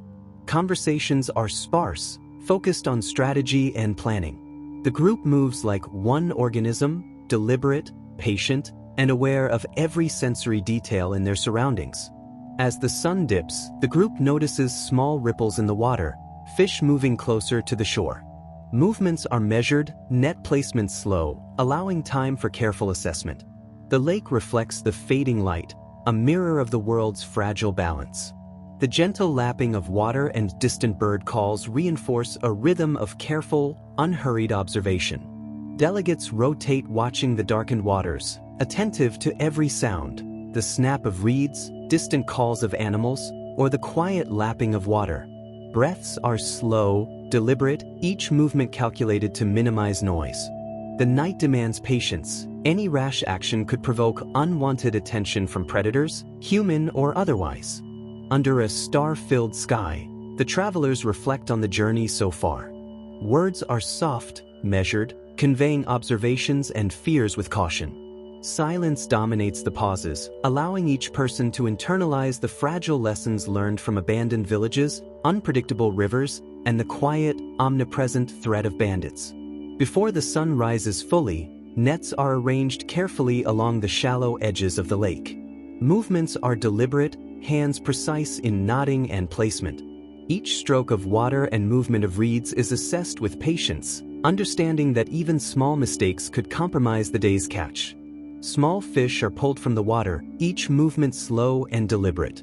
The group celebrates quietly, aware that even these minor successes are crucial. Care is taken in handling the catch, preserving what has been gained. The pace remains slow, methodical, reinforcing a calm endurance necessary for survival. Nearby, a refugee family prepares a fire and small meal. The group observes from a distance, careful not to intrude. Their movements are deliberate, respectful, mirroring the patience learned over days of travel. A quiet understanding forms. Cooperation may be subtle but vital in these uncertain times. Renef shares knowledge of fish patterns, water currents, and seasonal changes. Words are measured, deliberate, ensuring clarity. Each detail carries significance: which nets to use, where fish gather, how to avoid hazards. The pace is slow, encouraging learning through careful attention rather than hasty action. The group pauses again in shade, eating small portions of dried fish and bread. Movements are slow, mindful of limited energy. Discussions are minimal, focused on the lake, the journey home, and strategies for maintaining vigilance. The day's rhythm reinforces a deliberate, patient approach to survival. As the afternoon sun rises higher, travelers begin the slow trek back along the water's edge. Observations remain deliberate. Animal tracks, water depth, and changes in the shoreline are noted. Each step is measured to prevent fatigue, injury, or alerting unwanted attention. The lake, though familiar, requires patience and respect. The village appears in the fading light. Travelers move slowly, savoring the relief of familiarity. Nets and baskets are carefully carried, fish packed with attention to preservation. Villagers greet them quietly, expressions a mixture of hope and relief. The evening settles over the settlement with a gentle, deliberate pace, echoing the day's measured rhythm. Back at the village, baskets of fish are carefully unloaded. Hands move deliberately, sorting larger catches from smaller ones, inspecting each for freshness. Salt and drying racks are prepared for preservation. The villagers move with a quiet focus, aware that even small mistakes could lead to waste. Conversations are soft, measured, reflecting the cautious optimism that comes with survival after scarcity. Henson gathers a few women to prepare the evening meal. Firewood is stacked with care, bread broken into modest portions, fish laid out for roasting. Movements are deliberate and slow, reinforcing the methodical patience required to make limited resources last. The aroma of cooking food mingles with the dusk air, a small comfort amid the uncertainty of the dark age. Nightfall brings a renewed sense of vigilance. Men patrol the village perimeter with makeshift weapons, eyes scanning shadows. Footsteps are quiet, movements deliberate to avoid drawing attention. The rhythm of village life slows as tension rises, each resident aware that the security of the night is fragile and must be maintained patiently, without haste. A few villagers gather near the riverbank, gazing at the stars above. The familiar constellations provide a quiet comfort, a reminder of continuity even as human order falters. Conversations are minimal, reflective. Each person traces patterns in the sky, finding solace in the unchanging rhythm of the heavens despite the upheaval of the earth below. Before sleep, tools and supplies are carefully checked and arranged. Nets are repaired, baskets inspected, and fire pits cleared. Movements are slow, deliberate, reflecting the awareness that preparation today can mean survival tomorrow. Even small tasks are performed with mindfulness, instilling a calm, rhythmic routine in an otherwise uncertain world. The village settles into a fragile quiet. Dogs patrol the edges, leaves rustle in the wind, and distant calls of nocturnal birds punctuate the stillness. Travelers and villagers alike listen intently, movements minimized to conserve energy and avoid attracting danger. The night is a quiet teacher of patience, vigilance, and careful observation. Before dawn, Renef inspects nets along the lake. Movements are deliberate, adjusting traps with care, checking for snags or damage. Water is tested with cautious hands, observing currents and fish behavior. The process is slow, immersive, reinforcing the rhythm of attentiveness required to make the lake yield its bounty in these uncertain times. A small group returns from a neighboring settlement, bringing news of river conditions and sightings of bandit activity. Conversations are measured and slow, each detail weighed carefully. Villagers listen intently, sharing observations and insights, forming a shared understanding of the risks and opportunities surrounding them. Knowledge becomes the currency of survival. Back in the storage rooms, grain stores are inventoried. Every sack is examined, measured, and documented. Movements are slow, precise, ensuring nothing is overlooked. The villagers discuss rationing plans softly, balancing fairness with necessity. Walls damaged from the previous raid are reinforced with mud and wooden supports. Each stroke and placement is careful, deliberate, ensuring stability and longevity. The work is quiet, rhythmic, a practice in endurance and mindfulness. Even the act of repairing a simple wall becomes a lesson in survival, resilience, and the slow accumulation of security. A small group moves into nearby scrubland to collect firewood. Each branch is chosen carefully for size, weight, and dryness. Steps are measured, avoiding cracks in the soil or uneven terrain. The group works in deliberate silence, respecting the fragility of the resources they gather. Every branch represents sustenance and warmth, a tangible sign of careful preparation for the uncertain night ahead. The villagers notice subtle signs of seasonal change, a cooler breeze, longer shadows, and shifts in bird migrations. Conversations are slow and reflective, focusing on interpreting these signs for planning planting, fishing, and rationing schedules. Observing nature becomes an exercise in patience and attentiveness, teaching the rhythm of survival amid uncertainty. By the fire, elders tell stories of the old kingdom, of mighty pharaohs, and the Nile's generosity. Voices are slow and deliberate, weaving history into the present. Listeners absorb every detail, learning caution, resilience, and communal memory. The rhythm of storytelling itself is a form of calm meditation, anchoring the village amid the chaos beyond their walls. Villagers check and clean wells and cisterns. Movements are slow and methodical, ensuring water remains uncontaminated. Conversations are hushed, practical. Every measured action reinforces the critical importance of resource management. Water is life, and each careful step ensures that essential supply continues to support the community in these harsh times. Night falls, and a small group walks the outer edges of the village. Every footstep is deliberate, every sound noted. Shadows shift across broken walls and uneven paths. Vigilance dominates each movement, a practiced patience governing action. The night teaches quiet awareness, an understanding that every moment carries the potential for danger or relief. Nets are untangled and checked for holes under the dim light of lanterns. Fingers move deliberately, knot by knot, ensuring the traps are ready for the morning. Villagers work slowly, speaking in whispers.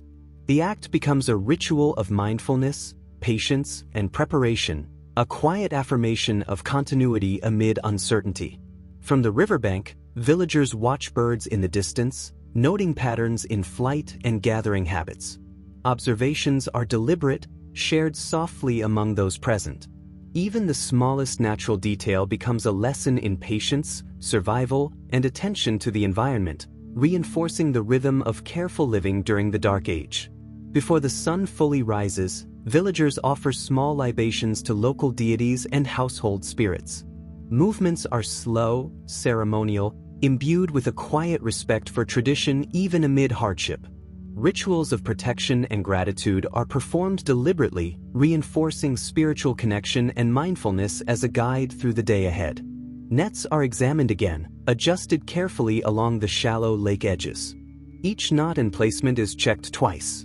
Movements are slow and deliberate, balancing patience with observation. Even minor adjustments may improve the catch, teaching the value of careful, repeated attention in a fragile, unpredictable environment. With the morning catch secured, the group prepares for the slow journey back. Baskets are tied, paths rechecked, and steps measured to avoid strain. The journey is deliberate, each movement reinforcing endurance and mindfulness. Return to the village signals not just physical arrival but the ongoing rhythm of survival, patience, and resilience in the fractured land along the Nile. The village awakens to a soft, golden dawn as the delegation prepares to depart for Antiphai's territory.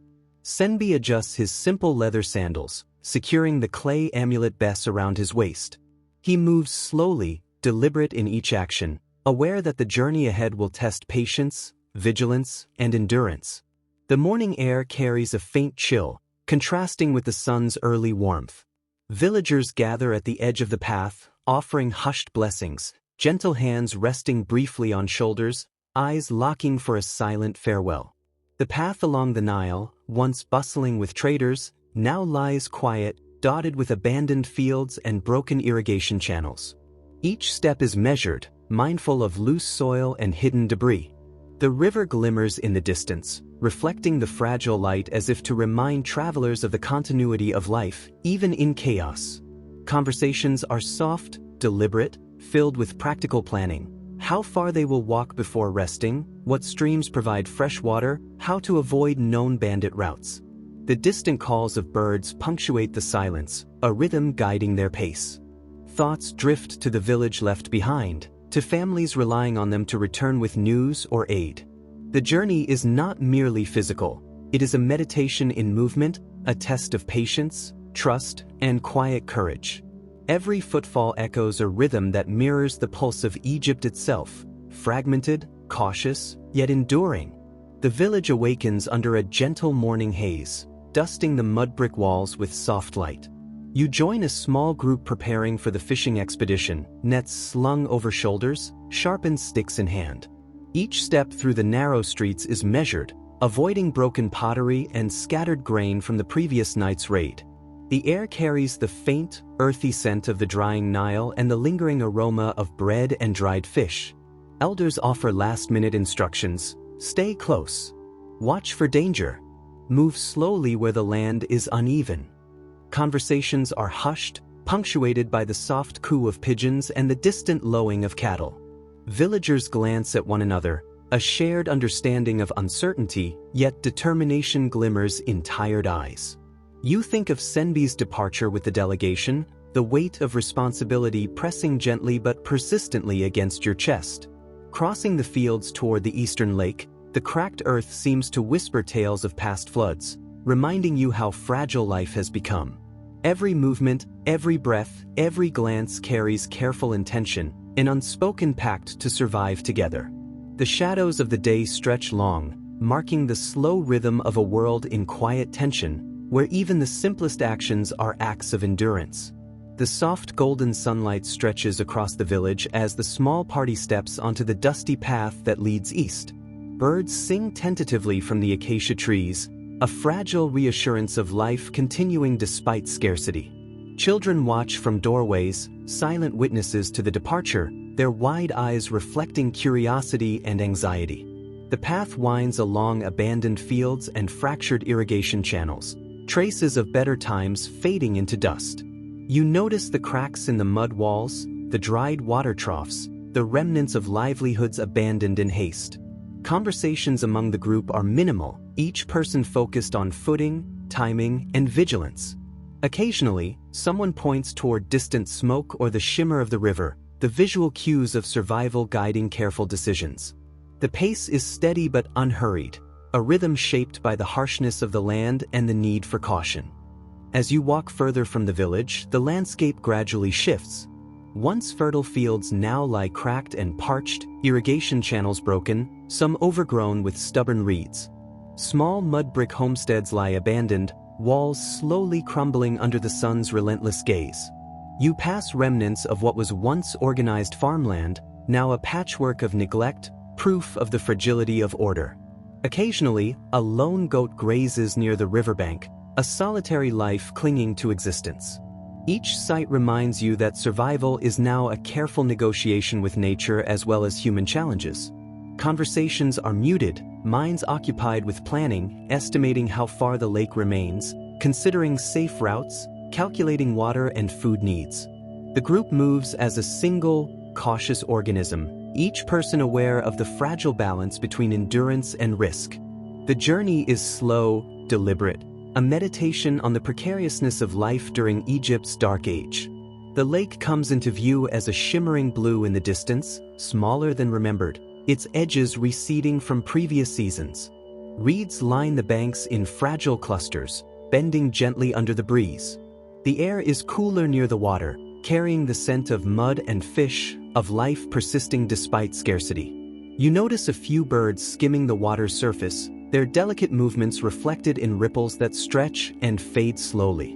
Renef, the eldest fisherman, points to promising spots, whispering advice on where fish tend to gather as the waters shrink. The group steps carefully, mindful of slippery mud and hidden reeds, aware that even small missteps could spell disaster. Each movement is deliberate, each breath measured, as the lake seems to mirror the slow, fragile rhythm of survival in these broken times. This is a land where every resource is precious, every decision matters, and patience is the greatest virtue. Near the lake's edge, you spot signs of habitation, simple reed shelters, a small fire flickering, and the silhouettes of another family. The air carries tension, cautious greetings, and the scent of cooking fish. The family watches your approach, wary but not hostile. Renef raises his hands, signaling peace, explaining your intention to fish and share the water's bounty. The father relaxes slightly, yet his spear remains in hand, a reminder that survival here is negotiated in cautious trust. Through quiet words and soft gestures, a tentative agreement is reached. Share a small portion of bread for guidance to the best fishing spots. This moment of cooperation is fleeting but significant, a reminder that even in fractured times, small acts of diplomacy, trust, and generosity endure. The air is thick with mutual awareness, a balance of fear, hope, and necessity. You and the group settle along the lake, casting nets into the shallow waters, the sun climbing higher, reflecting in gentle glints off the rippling surface. Conversations are soft, limited to necessary instructions and occasional reassurances. Fingers tangle in nets, hands slide along wet reeds, movements practiced and steady. The water is cooler than expected, lapping gently against mud-streaked feet, a comforting reminder that life persists in its simplest forms. Despite the effort, the fish are scarce, their absence a quiet signal of the larger crisis. Dwindling resources, the Nile's erratic floods, the collapse of structures that once ensured abundance. Still, each small catch, each struggling fish drawn into nets, is met with quiet relief and gratitude. The rhythm of work, combined with the soft lapping of water, creates a meditative, slow-moving scene, allowing time to reflect on survival and community amidst uncertainty. As the sun begins to lower, You gather near a small fire with the refugee family. The children listen intently, eyes wide, as Renef recounts tales of past Nile floods, Pharaoh Pepi's reign, and days when the river brought certainty and abundance. The father's voice carries cautious bitterness, recounting the raid that drove them from their home. Stories intermingle with practical advice. Where the fish are, which paths are safe, which norks respect local communities.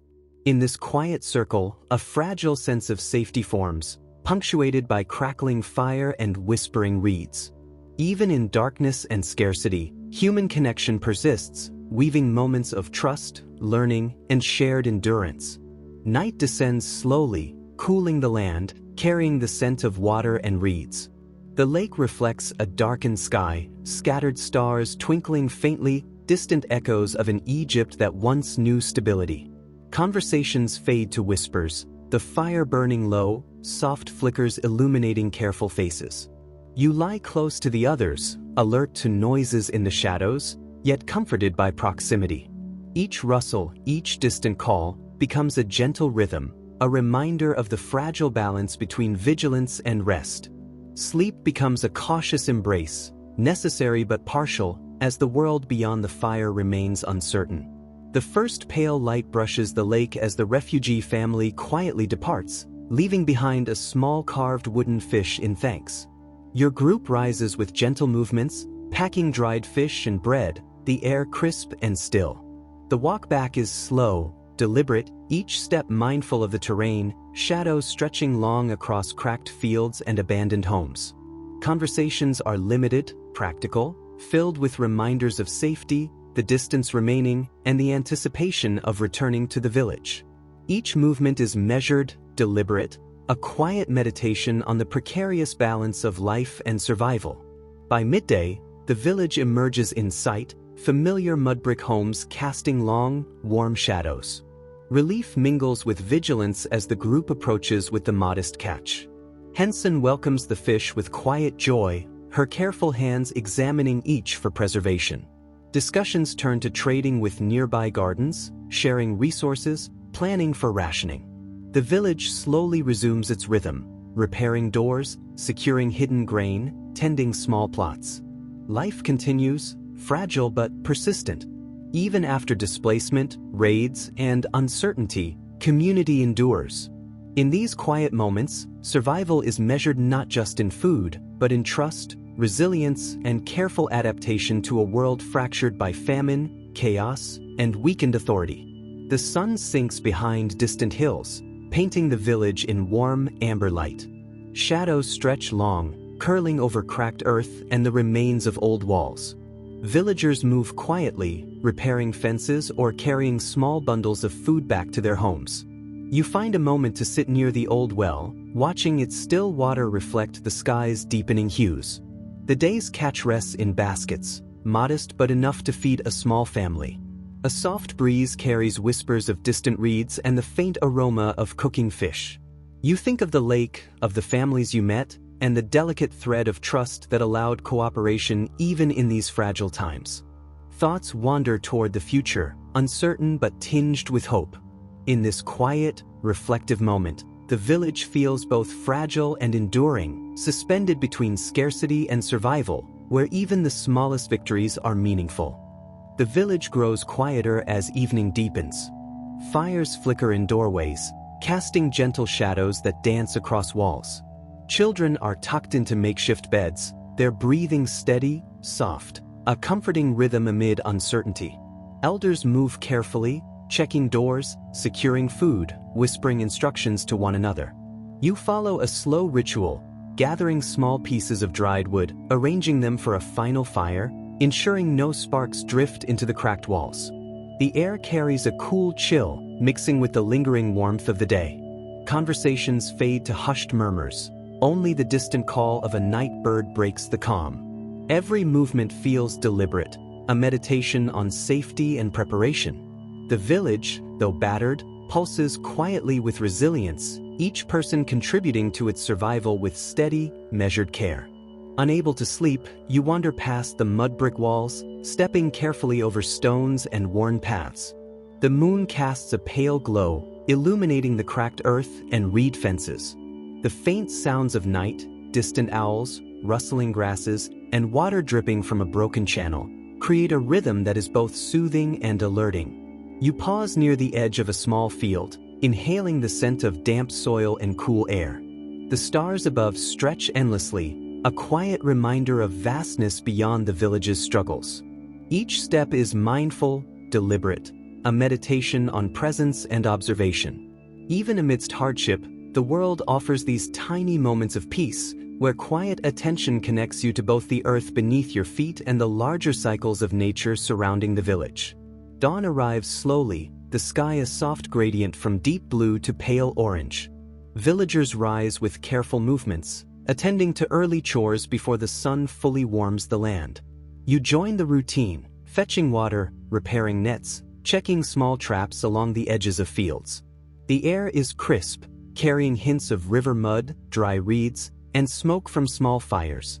Conversations are quiet, punctuated by soft encouragements or gentle reminders. Each task, though simple, feels significant, a meditation in action. Even small achievements, like mending a tear in a net or collecting a few handfuls of water, carry a sense of accomplishment. The village hums softly with life, fragile yet persistent, shaped by the rhythm of daily survival and the steady resilience of its people.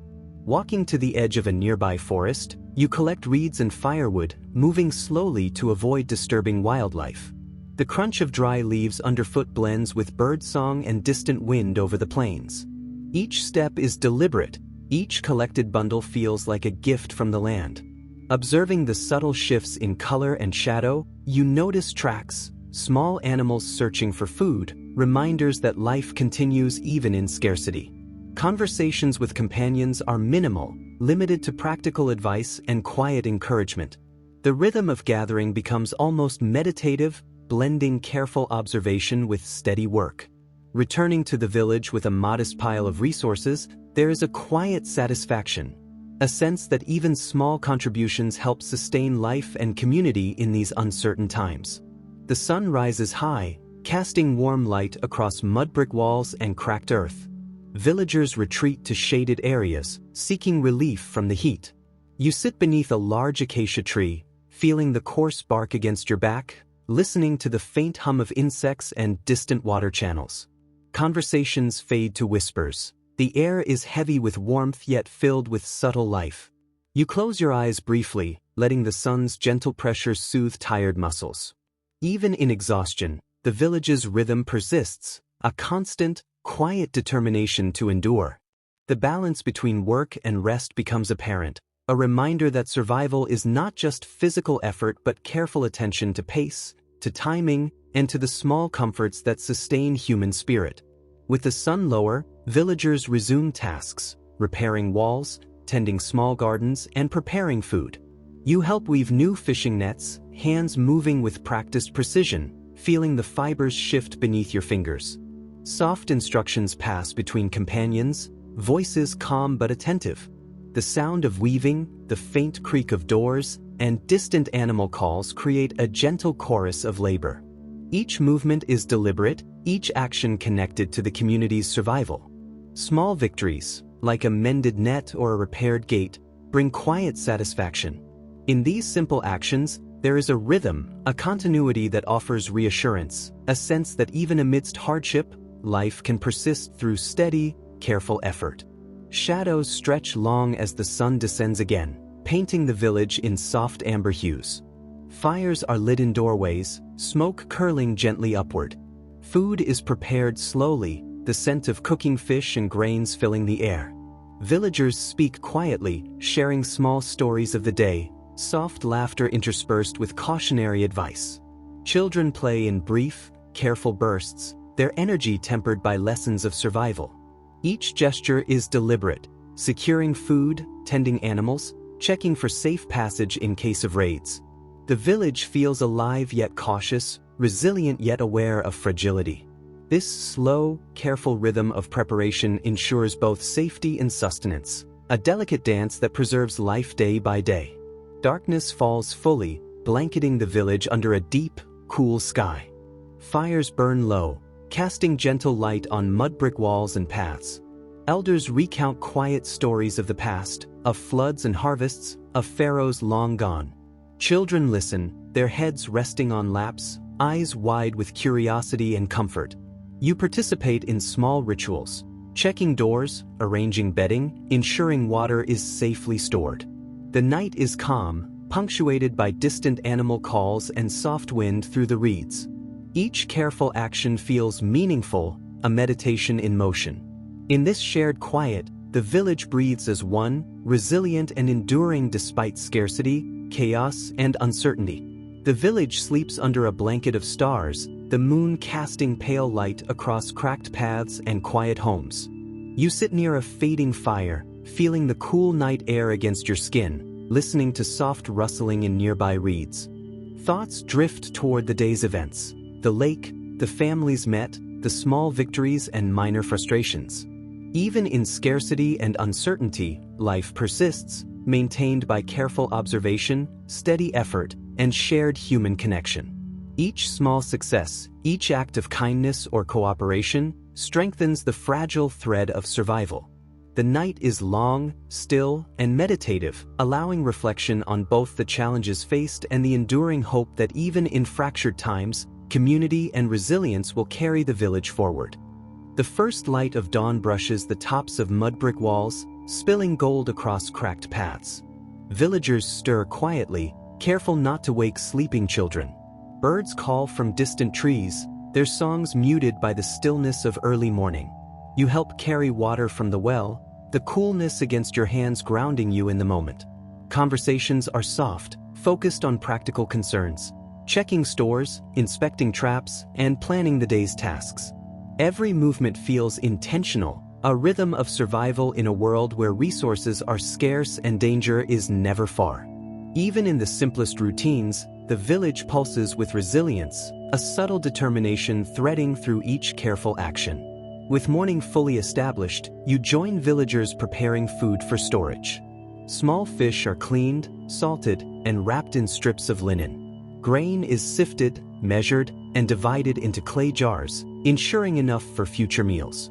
The air carries the subtle sense of dried reeds and earth, blending with the sharp aroma of preserved fish. Conversations revolve around observations from the fishing trip, lessons learned, and warnings of potential dangers along the road. Each task, though mundane, is layered with significance. Proper storage might mean life or death in the coming months. As your hands work steadily, you feel connected to the fragile yet enduring cycle of survival in this fractured Egypt. Villagers take turns patrolling the edges of the settlement, ensuring no wandering raiders approach unseen. You join a small group along the northern path, sticks and rudimentary weapons in hand. Every rustle of reeds, every distant movement draws attention. The sun climbs slowly, casting long shadows across cracked earth and parched fields. Conversation is minimal, focused on observation and caution.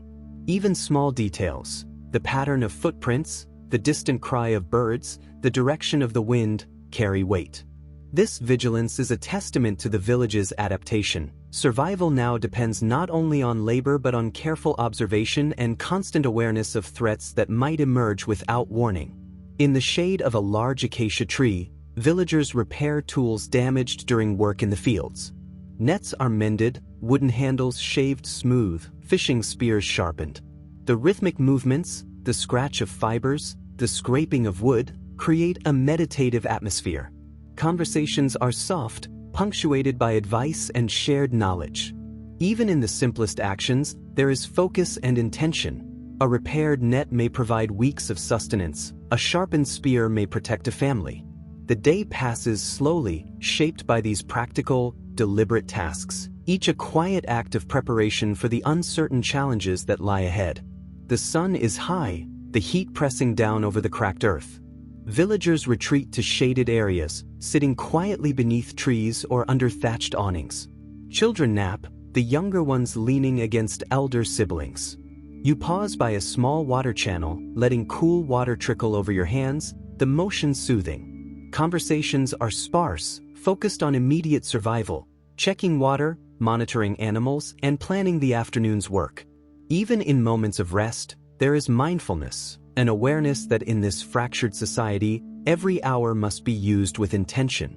The village breathes quietly, sustaining itself through the rhythm of careful labor and deliberate pause. The heat begins to soften as the afternoon progresses, and attention returns to repairing structures damaged during past raids. Walls are patched with mud, doors reinforced, and fences rebuilt. You work alongside others, feeling the firm earth shift beneath your hands, listening to the subtle creak of wood and occasional laughter. Despite exhaustion, there is a quiet satisfaction in these repairs. Each patchwork wall is a line of defense, each secured door a protection for children and elders. In this way, even ordinary labor carries extraordinary significance, a vital contribution to the community's survival in times of scarcity and uncertainty. A small group sets out to nearby scrubland to gather wild herbs and edible plants. The terrain is rough and parched, dotted with resilient acacia trees and hardy shrubs. Every leaf and root is considered carefully, collected for food, medicine, or seasoning. Conversation is soft, focused on identification, preparation, and safety. Small victories, finding a patch of edible greens or a cluster of berries, bring quiet satisfaction. Even these modest forays into nature feel precious, a reminder that life continues beyond the immediate struggles of the village. Each plant gathered adds to the fragile web of sustenance holding the community together. The sun sets slowly, casting elongated shadows across the village. Fires are lit, smoke curling into the sky, the smell of cooking fish mingling with dry earth. Villagers move quietly, tending children, securing stores, and preparing for nightfall. You take a moment near the well, watching the reflection of flickering firelight on still water. Thoughts drift to the past, to pharaohs and floods, to the collapse of order and the resilience now required. Even in hardship, the village sustains itself through routine, careful planning, and shared responsibility. Each small effort becomes part of a larger, enduring rhythm of life in these dark times. Shadows deepen as darkness approaches. Villagers prepare for sleep, securing doors, laying bedding, and double-checking stored food.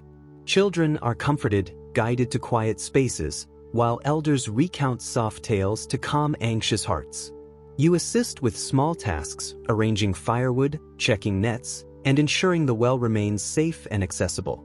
Each action is deliberate, mindful, and connected to survival. Even the quietest gestures, covering a jar of grain or smoothing a mat for a child, carry profound significance, reinforcing the delicate thread of life that continues despite scarcity, danger, and uncertainty. The night sky unfolds, an infinite tapestry of stars stretching above the village. You stand quietly on the outskirts, the cool air brushing your face, listening to the distant rustle of reeds and the soft murmurs of sleeping villagers. Each star reminds you of past generations, of pharaohs and floods, of cycles both natural and political. Even in darkness, the world carries patterns and rhythms beyond immediate danger. Breathing slowly, you let the vastness calm your mind, reflecting on the day's small successes and minor setbacks. The village endures, anchored by careful preparation and quiet resilience, and the stars silently bear witness to this fragile continuity. Though most of the village sleeps, a few remain awake, maintaining a careful watch for approaching threats. You join them briefly, holding a sharpened stick, ears alert to every sound: the distant call of an owl, the crack of dry reed, the subtle footfall of an unseen traveler. Shadows stretch across mud-brick walls, and the night carries both stillness and vigilance. Conversation is minimal, whispered reminders and quiet instructions exchanged to maintain focus. Each moment of attentiveness feels vital, a reminder that in these uncertain times, survival requires both steady labor and alert presence. Before dawn, the village is wrapped in a gentle chill. Mist rises from the river, curling over parched fields, softening the outlines of distant trees. Villagers stir quietly, fetching water, tending fires, and preparing for the day's work. You join in, feeling the cool, damp air against your skin, listening to soft murmurs and the clink of clay jars. Each movement is purposeful, reinforcing routines that sustain life. Even in the early chill, The village pulses with resilience, a collective rhythm born of shared hardship, experience, and determination to endure another day. With light growing, the focus shifts to essential work, repairing walls, checking traps, and readying small gardens for cultivation. Children observe quietly, learning through watching elders practice movements. You assist with irrigation repairs, carefully redirecting a trickle of water to struggling crops. Each action, though seemingly small, contributes to the delicate balance of survival.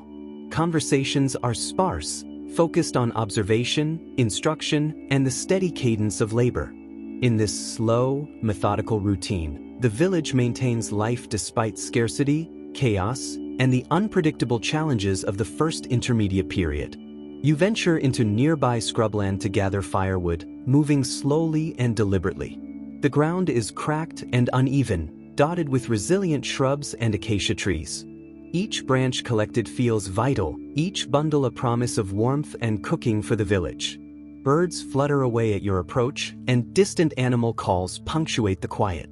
You notice tracks, small creatures seeking food in the harsh environment, reminders that life persists in all forms. Returning with the collected wood, there is satisfaction in contribution, an understanding that even simple actions sustain the fragile balance of life in this fractured society. Villagers gather to share a simple midday meal: bread, dried fish, and water. Conversation is quiet, focused on practical updates and soft exchanges of advice. The aroma of food mixes with the scent of earth and dry reeds, grounding everyone in the present moment. Even the smallest portions are appreciated, each mouthful a reminder of scarcity and the care required to manage limited resources. Children eat slowly, guided by elders' gentle instructions. The meal becomes both nourishment and ritual, reinforcing community bonds and collective endurance in the face of uncertainty. Afternoon is spent repairing fishing nets, hands working deliberately to weave frayed fibers. The sun casts long shadows, highlighting the texture of threads and the subtle differences in color. Elders provide guidance, correcting errors gently, sharing techniques passed down through generations. The task is meditative, each knot and loop a quiet affirmation of preparation and survival. Conversations are minimal, punctuated by soft instructions or the occasional laugh. Even in scarcity, these careful labors maintain life, ensuring that when the next opportunity arises, the village can harvest sustenance efficiently. Shadows lengthen across the village as dusk settles, the heat of day fading into cool relief. Fires are lit near homes, the scent of smoke mingling with the dry earth and faint aroma of cooking fish. Villagers gather around flames, tending food and sharing quiet conversation about the day's tasks, observations from the fields, and plans for tomorrow. Children sit close to elders, listening to soft stories, learning lessons of survival through narrative.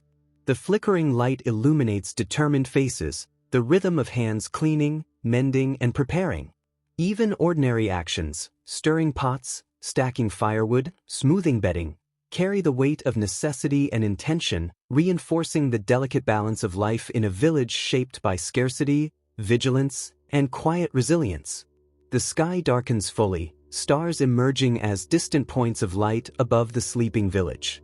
You walk slowly among the quiet homes, listening to soft murmurs and the occasional cough or rustle from restless children. Fires burn low, their warmth a comforting reminder of human ingenuity and shared effort. Thoughts drift to the fragile rhythms that sustain life here: careful storage of food, vigilance against threats, and the ever-present balance of survival and community.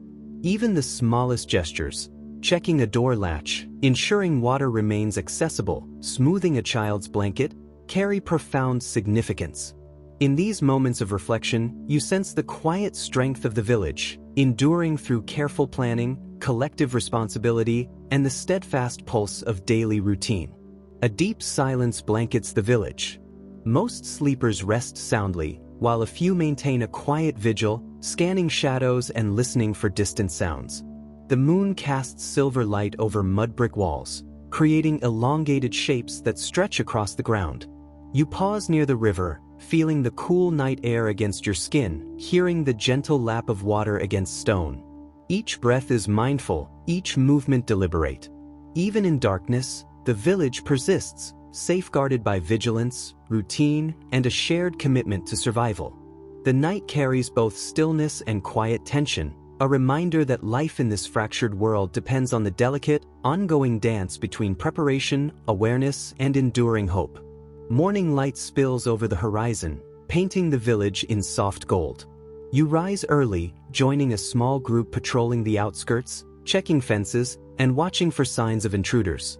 The scent of damp earth and Nile water fills the air. Birds begin their cautious songs, aware of the day's heat and human activity. Each step is deliberate, every sound is noted. Fields that were once lush with grain now show patchy growth, reminders of past failed floods. Villagers who ventured too far from home face the constant risk of ambush or theft. In this fragile environment, vigilance is survival. The patrol serves both practical and psychological purposes, keeping watch while reinforcing the sense that the community, small though it may be, remains alert and capable, ready to adapt to whatever the day brings. By mid-morning, the village market begins to stir. Small stands display preserved fish, dried grain, and clay pots. Villagers barter cautiously, mindful of limited supplies. Each transaction carries weight: grain given for cloth, dried fish exchanged for small vegetables. The conversations are low, measured, a mix of negotiation and subtle storytelling about distant floods, raids, and news of nearby nomarchs. Children move quietly, learning the rhythms of trade and observation. Even in scarcity, human ingenuity finds expression.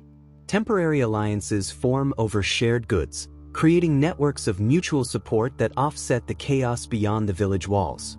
Market Day reminds everyone that survival is a blend of resourcefulness, knowledge, and measured trust. Afternoon brings labor.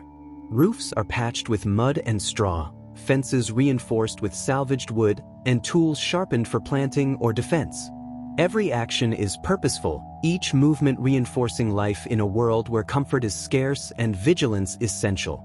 Conversations drift to tactics for storage, planting strategies for unpredictable Nile floods, and the ever-looming threats of raiders. Even in exhaustion, villagers maintain a rhythm: work, observe, repair, plan. You notice the strength and resilience that emerges from necessity as human ingenuity adapts to a landscape transformed by instability, famine, and fractured governance. As the sun lowers, families gather for shared meals. Small portions are stretched with careful attention, mixing dried fish, bread, and the occasional vegetable from nearby gardens. Conversations are hushed, focused on planning the next day, trading information, and ensuring children understand the fragile routines that sustain life. The act of eating together becomes a ritual of solidarity, a way to reinforce bonds while reminding everyone that survival is not just individual, it is communal. Even amidst uncertainty, the sharing of food is a quiet declaration: the village endures. Twilight brings quiet reflection. Families kneel or stand at small shrines, offering bread, water, or incense to local deities. Personal magic and prayers blend with hope, invoking protection from unseen forces, the Nile, and wandering threats. Even as state religion wanes, these rituals provide structure and a sense of continuity. The flicker of candlelight illuminates solemn faces, the shadows moving with the rhythm of ritualized motion. Each prayer, whispered or spoken aloud, is a testament to human desire for order in chaos, a fragile thread linking past stability with the uncertain present. As darkness deepens, a small group takes the night watch. Eyes scan the horizon, ears attuned to distant sounds: the rustle of reeds, the low cry of an animal, or the approach of a lone traveler. Every movement is deliberate, every shadow considered a potential threat. The patrol carries torches, their warm glow illuminating cracked paths and abandoned fields. Conversations are whispered, sharing information about the movements of neighboring villages or rumors of bandit activity. In this quiet vigilance, you feel the weight of responsibility and the delicate balance of life in a village where every action can mean survival or disaster. The night is long, but the sense of watchfulness provides reassurance in an unpredictable world. Before dawn, you visit the hidden granary beneath the main compound. Carefully lifting the reed mats and shifting small stones, you reveal the concealed supplies. Grain, preserved fish, and dried legumes are arranged methodically, each item counted and inventoried. The villagers' foresight in storing food for emergencies becomes clear. This hidden cache is a lifeline, a symbol of adaptability in an era when raids and famine are constant threats. Handling the provisions, you feel a tangible connection to the village's resilience, the careful planning, and the subtle cunning that allows survival amidst chaos. Each grain stored is a victory over scarcity, a quiet testament to human ingenuity in troubled times.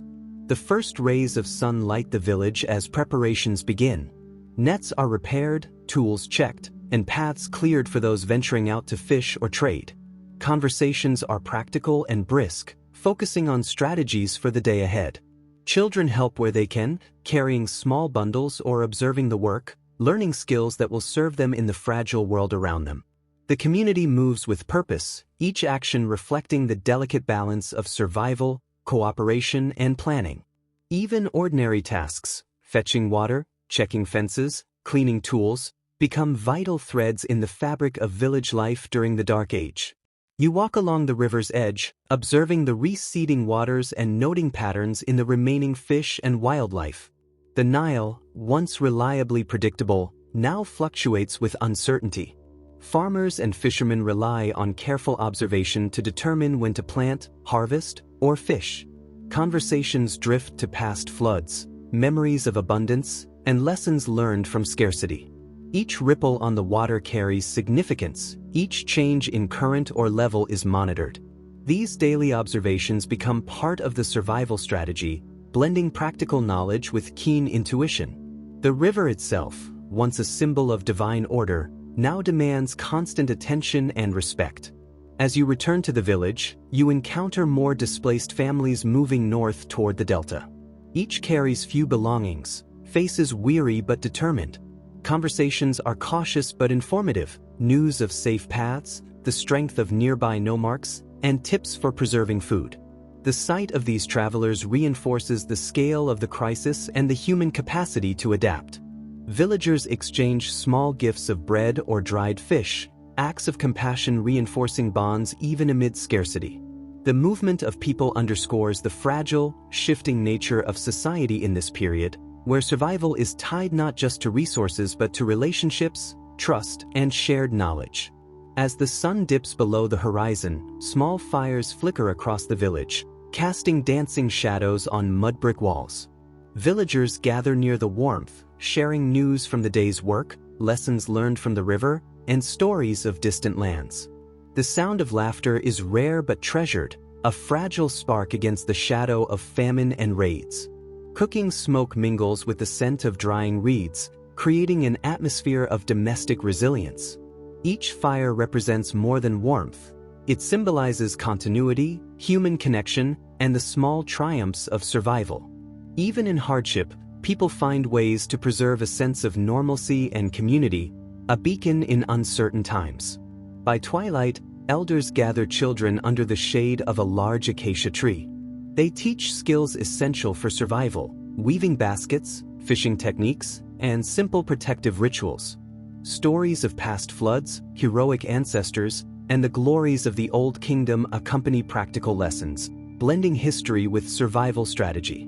The children listen intently, eyes wide, absorbing both knowledge and the values of cooperation and resilience. Education in this age is immediate and hands-on, designed to prepare the next generation for the unpredictable challenges that have become their reality. The lessons are as much about morality and community as they are about survival. Early morning, the village council convenes to assess remaining supplies. Grain is weighed, fish counted, and rations recalculated. Every measurement is crucial. Misjudgment could mean starvation or chaos. Discussion focuses on trade routes, potential fishing spots, and securing hidden reserves.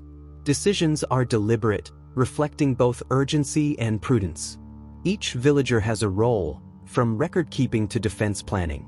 The exercise demonstrates how ordinary people, cut off from central authority, adapt through organization, strategy, and shared responsibility. Survival depends not just on food, but on careful planning, observation, and collective intelligence. As the afternoon heat rises, women work at simple looms, weaving linen cloth from fibers grown along the Nile.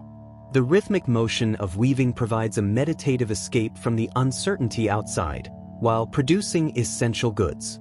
Threads are dyed with available pigments, creating patterns that mark family or village identity. The work is practical and symbolic, creating warmth and protection while maintaining cultural continuity. In times of scarcity, such crafts serve multiple purposes: practical, spiritual, and social. The patterns, colors, and textures reflect a living tradition resilient to the breakdown of centralized authority. As evening approaches, the day's patrol returns from the surrounding fields. They report no intruders but note signs of abandoned homes and overgrown fields. Each report is a lesson in observation, a reminder that survival requires both vigilance and humility. The patrol shares strategies for improving fences, securing hidden stores, and warning neighbors. Villagers listen carefully, internalizing the knowledge that will guide the community's actions in coming days.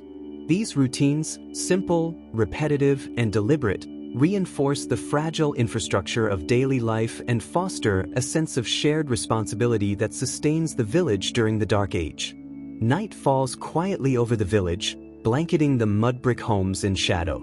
The air cools, and the hum of insects fills the silence. Families gather indoors, conserving the limited light of oil lamps and torches. Conversations are hushed, reflecting both caution and fatigue. The night is a time for reflection, planning, and small rituals for protection. Many place simple clay figurines near doors or windows, invoking the favor of household deities.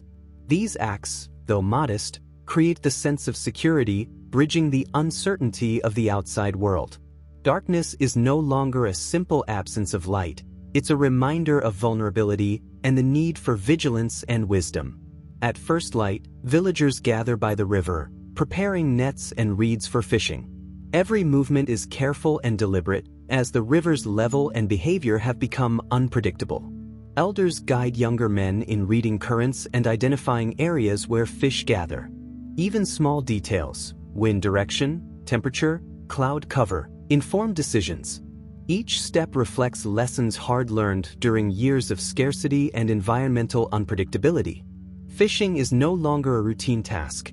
It is a measured strategy, balancing risk, effort, and reward. Success means nourishment.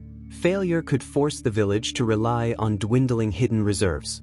While walking along the riverbank, your group spots a pair of travelers approaching cautiously.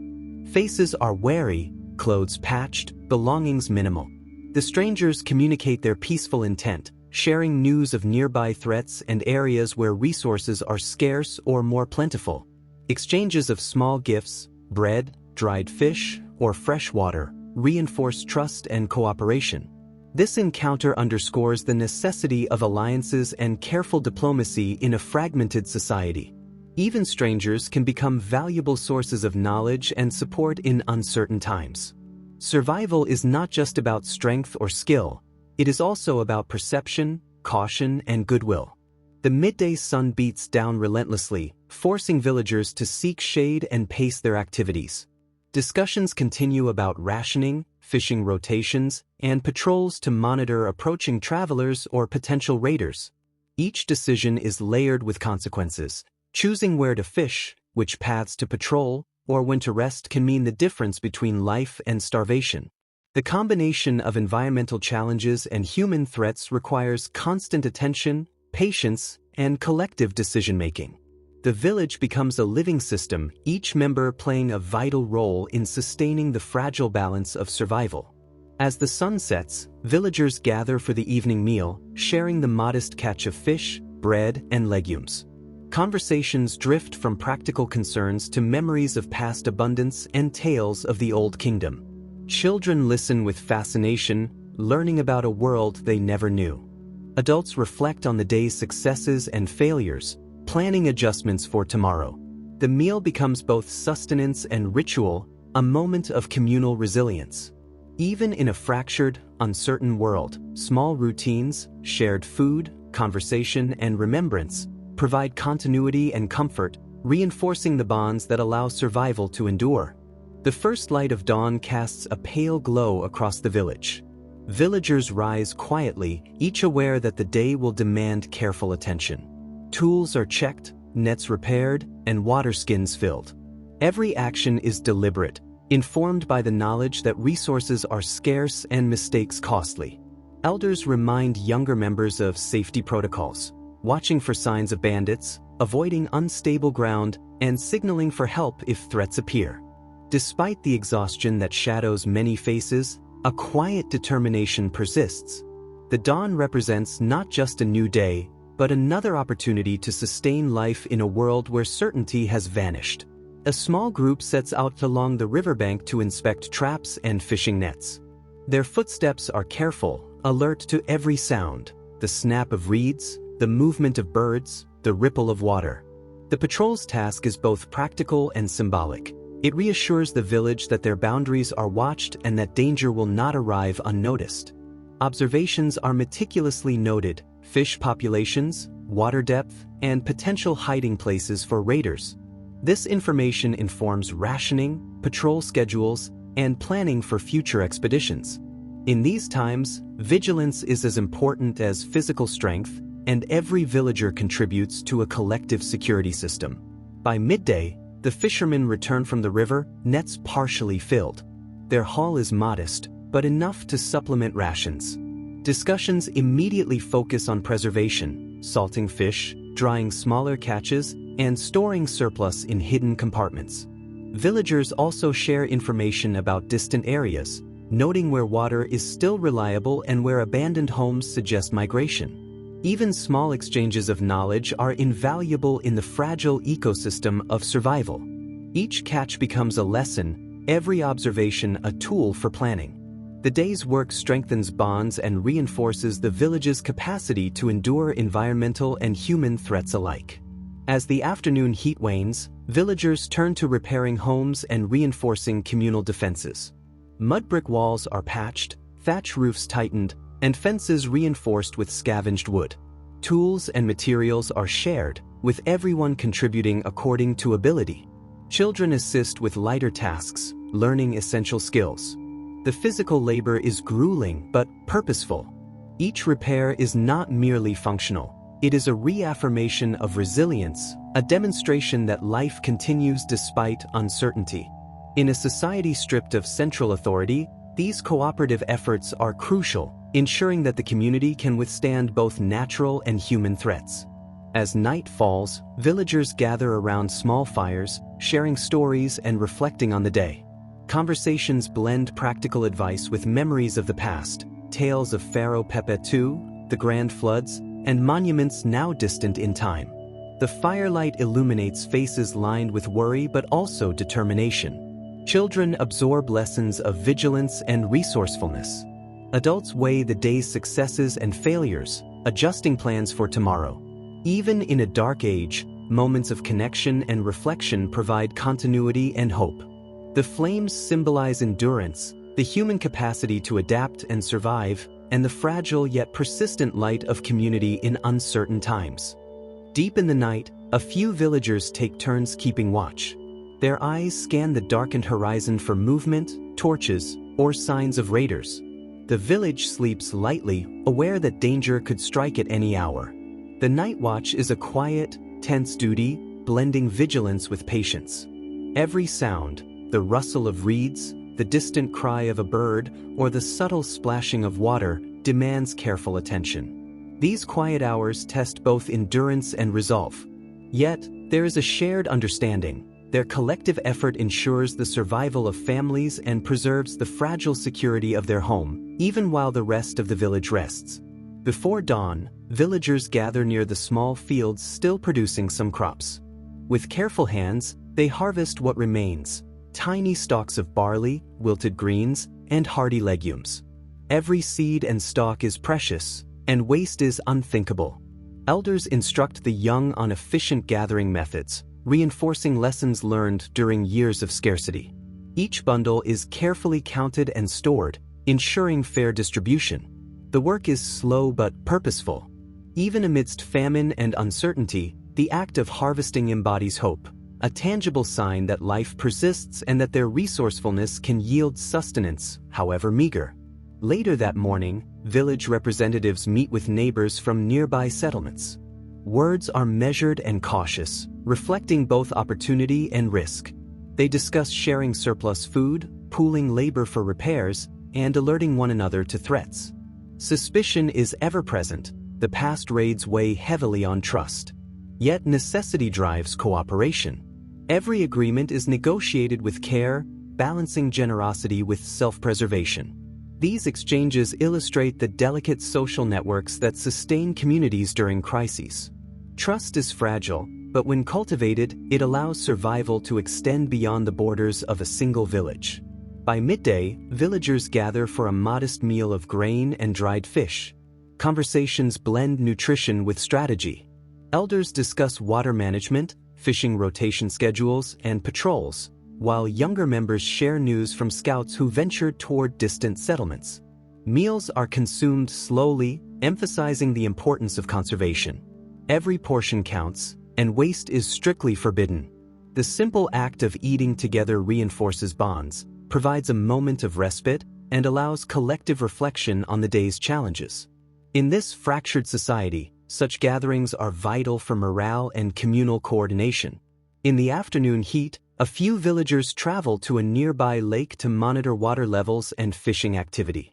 The journey is cautious. Abandoned homesteads and signs of previous raids remind them of constant danger. Observations are meticulous. Fish populations, water clarity, and the presence of other travelers are all recorded.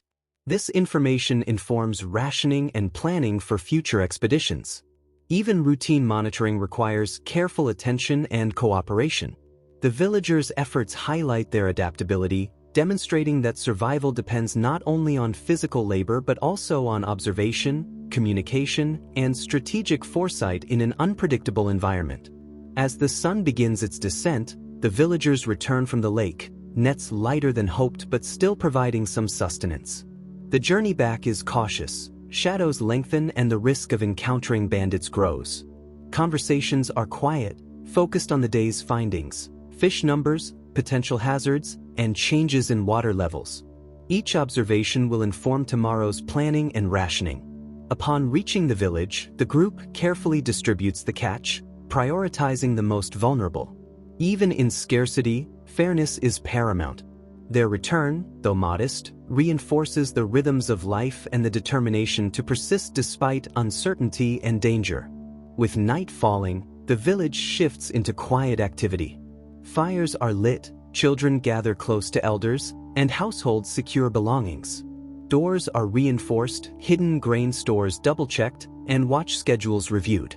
The looming threat of raiders or deserters from the royal army is never far from mind.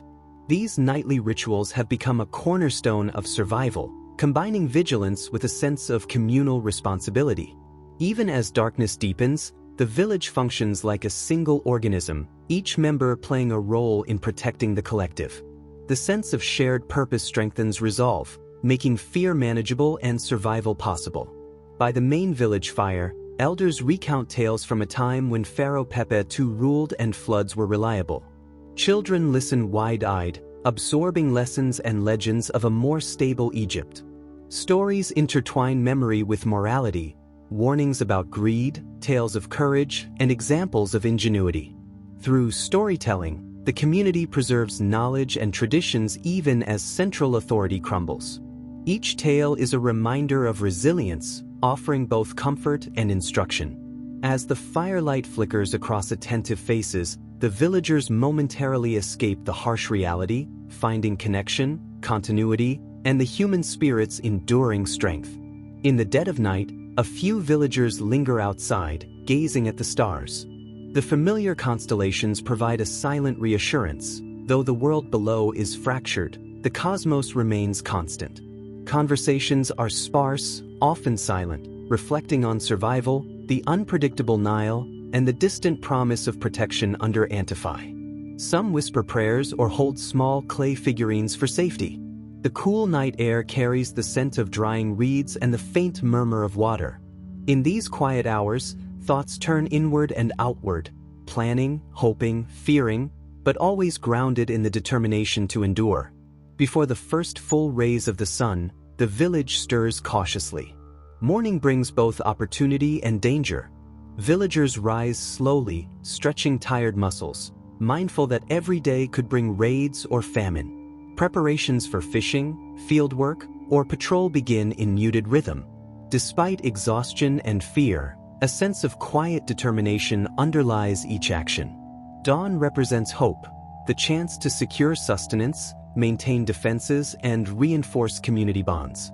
Even small successes, like a modest catch or repaired wall, are celebrated quietly, reinforcing the fragile threads of stability in a fractured land. The first light of morning casts long shadows across the village as a small group of able-bodied men and women prepare for patrol. Their route is cautious, hugging walls and paths between homes, scanning for signs of intruders or wild animals. Every footprint, broken branch, or displaced stone is examined. These patrols have become routine, a combination of precaution and survival instinct. Even minor discoveries, an unfamiliar footprint or the glint of metal, can alter the day's plans. The patrols foster vigilance and reinforce a shared understanding that safety depends on constant awareness and coordinated action.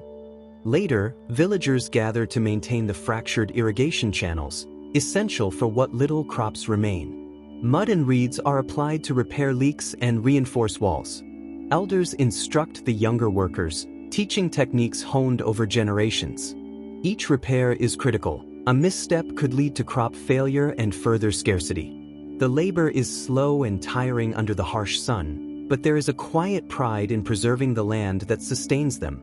Every channel patched, every furrow cleared, embodies resilience and hope. Even in a society fractured by famine and chaos, their efforts are tangible acts of preservation, connecting them to the enduring rhythms of the Nile. A small delegation sets out to a nearby settlement to exchange information and goods. Travel is cautious, roads are unreliable and danger constant. Along the way, abandoned homes and parched fields tell stories of migration and loss. When they arrive, conversations focus on the distribution of food, news of nomarchs' activity, and any signs of impending raids. Trust is tentative, but necessity compels cooperation. Villagers return with intelligence, minor provisions, and renewed awareness of the broader regional landscape. These visits are critical lifelines, bridging isolated communities into a fragile network that can collectively endure the chaos of the first intermediate period. By midday, villagers gather again for a modest meal of dried fish, small loaves of barley bread, and water. Conversations are practical, sharing updates from scouts, discussing patrol schedules, and planning work for the afternoon. Each bite is measured, waste is unthinkable. Yet, even amid scarcity, these moments of communal eating are comforting. They provide structure to the day and a sense of shared purpose. Elders offer advice to younger villagers, reinforcing lessons of caution, resourcefulness, and vigilance. This midday pause, though simple, strengthens the social bonds that sustain the village through relentless uncertainty. As the sun shifts westward, villagers gather to practice handling basic weapons: wooden clubs, copper daggers, and sharpened sticks. Even the unskilled must prepare for potential raids or disputes over resources. The practice is slow, deliberate, and guided by those with previous combat experience. Lessons include positioning, alertness, and defensive strategies for both individuals and small groups. Each repetition builds muscle memory, confidence, and cohesion. In this fractured society, physical readiness is as crucial as food or water. Afternoon training is not just preparation, it is a form of empowerment, a small assertion of control over a world otherwise dictated by scarcity and danger. As the sun begins to dip, villagers gather near the central well to draw water, sharing news and advice. Conversations are hushed but meaningful, as each piece of information could prevent disaster. They discuss the latest sightings of nomarch soldiers, reports of food scarcity, and strategies to protect hidden grain. Children watch closely, learning the subtle art of vigilance. Even the simple act of fetching water has become a communal ritual, blending survival with social cohesion. The well is more than a water source. It is the lifeline of the village, where practical knowledge and trust are exchanged with every bucket drawn. After recent raids, families work together to repair damaged homes. Mud bricks are replaced, wooden supports reinforced, and roofs patched with reeds. Every repair is meticulous. Weak walls or doors invite danger. Elders supervise, teaching younger villagers how to rebuild quickly and efficiently. Sweat and dust mix with quiet conversation about past floods, lost crops, and the uncertainty of future raids. These repairs are not merely functional, they are a statement of resilience. By restoring their homes, villagers reaffirm their determination to endure, maintaining spaces of relative safety amid a chaotic and unpredictable world. As the sky turns amber, the village gathers once more around a central fire. Elders recount the glories of the Old Kingdom, pharaohs who maintained Ma'at, reliable Nile floods, and monuments reaching for the sky. Children and adults alike are captivated, imagining a world of order and abundance. The stories carry lessons of prudence, courage, and unity. They are oral bridges connecting the present chaos to a distant past, preserving cultural memory even as daily life is consumed by survival. Storytelling becomes both education and solace, a way to keep hope alive while navigating the uncertainties of the Dark Age. As darkness deepens, villagers organize night watches. Small groups patrol the outskirts of the settlement, moving silently along streets and paths. Their vigilance is crucial. Even a single lapse could allow raiders or deserters to strike.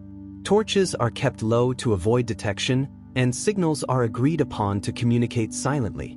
Despite fatigue, the night watch fosters a sense of responsibility and cohesion. It is a ritual of survival, blending fear with discipline. Every careful step and quiet whisper is a reminder of the fragile line between life and loss in the unstable Egypt of the First Intermediate Period.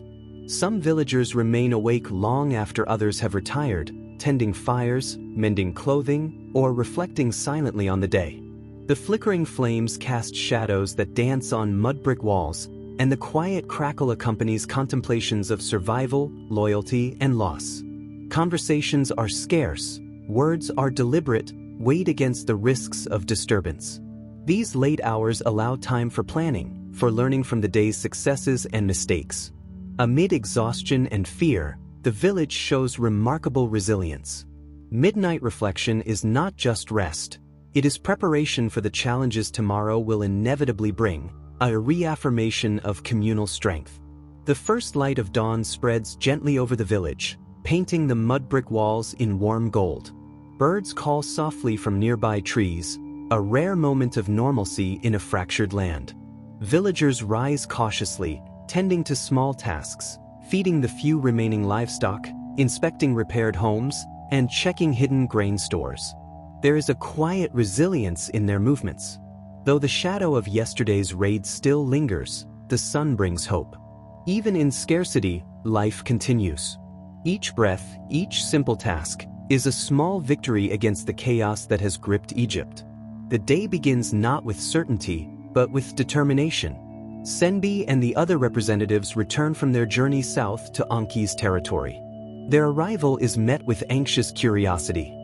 Faces light with relief as news is shared. Anki has agreed to offer protection and distribute grain fairly to loyal villages. The villagers listen intently, realizing the delicate balance between autonomy and dependence on a powerful Namarch. It is a moment of pragmatic hope, a reminder that even in times of collapse, leadership and order can emerge from unexpected places. Plans are made to integrate advice and assistance from Anki while maintaining the village's own initiative. Though the Nile remains unpredictable, villagers work together to prepare fields, repair irrigation, and plant what they can. Every furrow dug and seed sown is an act of faith, a declaration that life must continue despite past disasters. Elders supervise carefully, sharing knowledge of rainfall patterns, soil types, and water management. Children participate where they can, learning the lessons of resilience firsthand. The rhythms of the land guide them, a reminder that survival depends not only on strength but also on observation, patience, and cooperation. As the sun sets, villagers gather quietly to reflect on the day. Fires burn softly, casting a comforting glow. Conversations are gentle, focused on small successes, plans for tomorrow, and stories of better times. The tension of the past days lingers, but so does a sense of unity. Lessons of adaptability, courage, and foresight are shared, reinforcing a collective understanding that survival requires both caution and creativity. Even in darkness, there is light in shared effort, mutual support, and the unwavering determination to endure. Night settles over the village, the stars above constant witnesses to centuries of Egyptian history. The pyramids in the distance shimmer in memory, silent reminders of greatness past. The village sleeps more peacefully now, knowing protection and cooperation have renewed a fragile stability. Tomorrow will bring challenges, perhaps raiders, drought, or famine, but tonight the people rest. Their resilience, adaptability, and careful planning have ensured they will endure. In the heart of Egypt's dark age, life persists, hope survives, and the promise of renewal glimmers faintly, like the first light of dawn over the Nile. The night stretches quietly over the village, cool and still. The faint rustle of palm fronds blends with the distant, gentle ripple of the Nile. Fires burn low in the homes, casting soft, golden light on mud-brick walls and reed mats. Villagers rest, breathing evenly, their hearts still carrying the memory of hardship but also the quiet pride of endurance. Above them, the stars shimmer endlessly, the same stars that guided pharaohs long ago, silent witnesses to generations of hope, struggle, and survival. You lie back, imagining the pyramids in the distance, their monumental shapes softened in the moonlight. They have survived centuries, and so will life here, even in these broken times. Tomorrow, challenges will come again, famine, raids, or harsh sun, but tonight, there is peace. The village sleeps as one, a fragile yet resilient community holding fast to life and to one another. Close your eyes and breathe with them. Feel the rhythm of the Nile, the whisper of the desert wind, the warmth of the fire. Let the calm settle around you. Egypt may be in darkness now, but the light of hope, courage, and human resilience endures. Sleep, and let the stories of survival and quiet bravery carry you gently into dreams.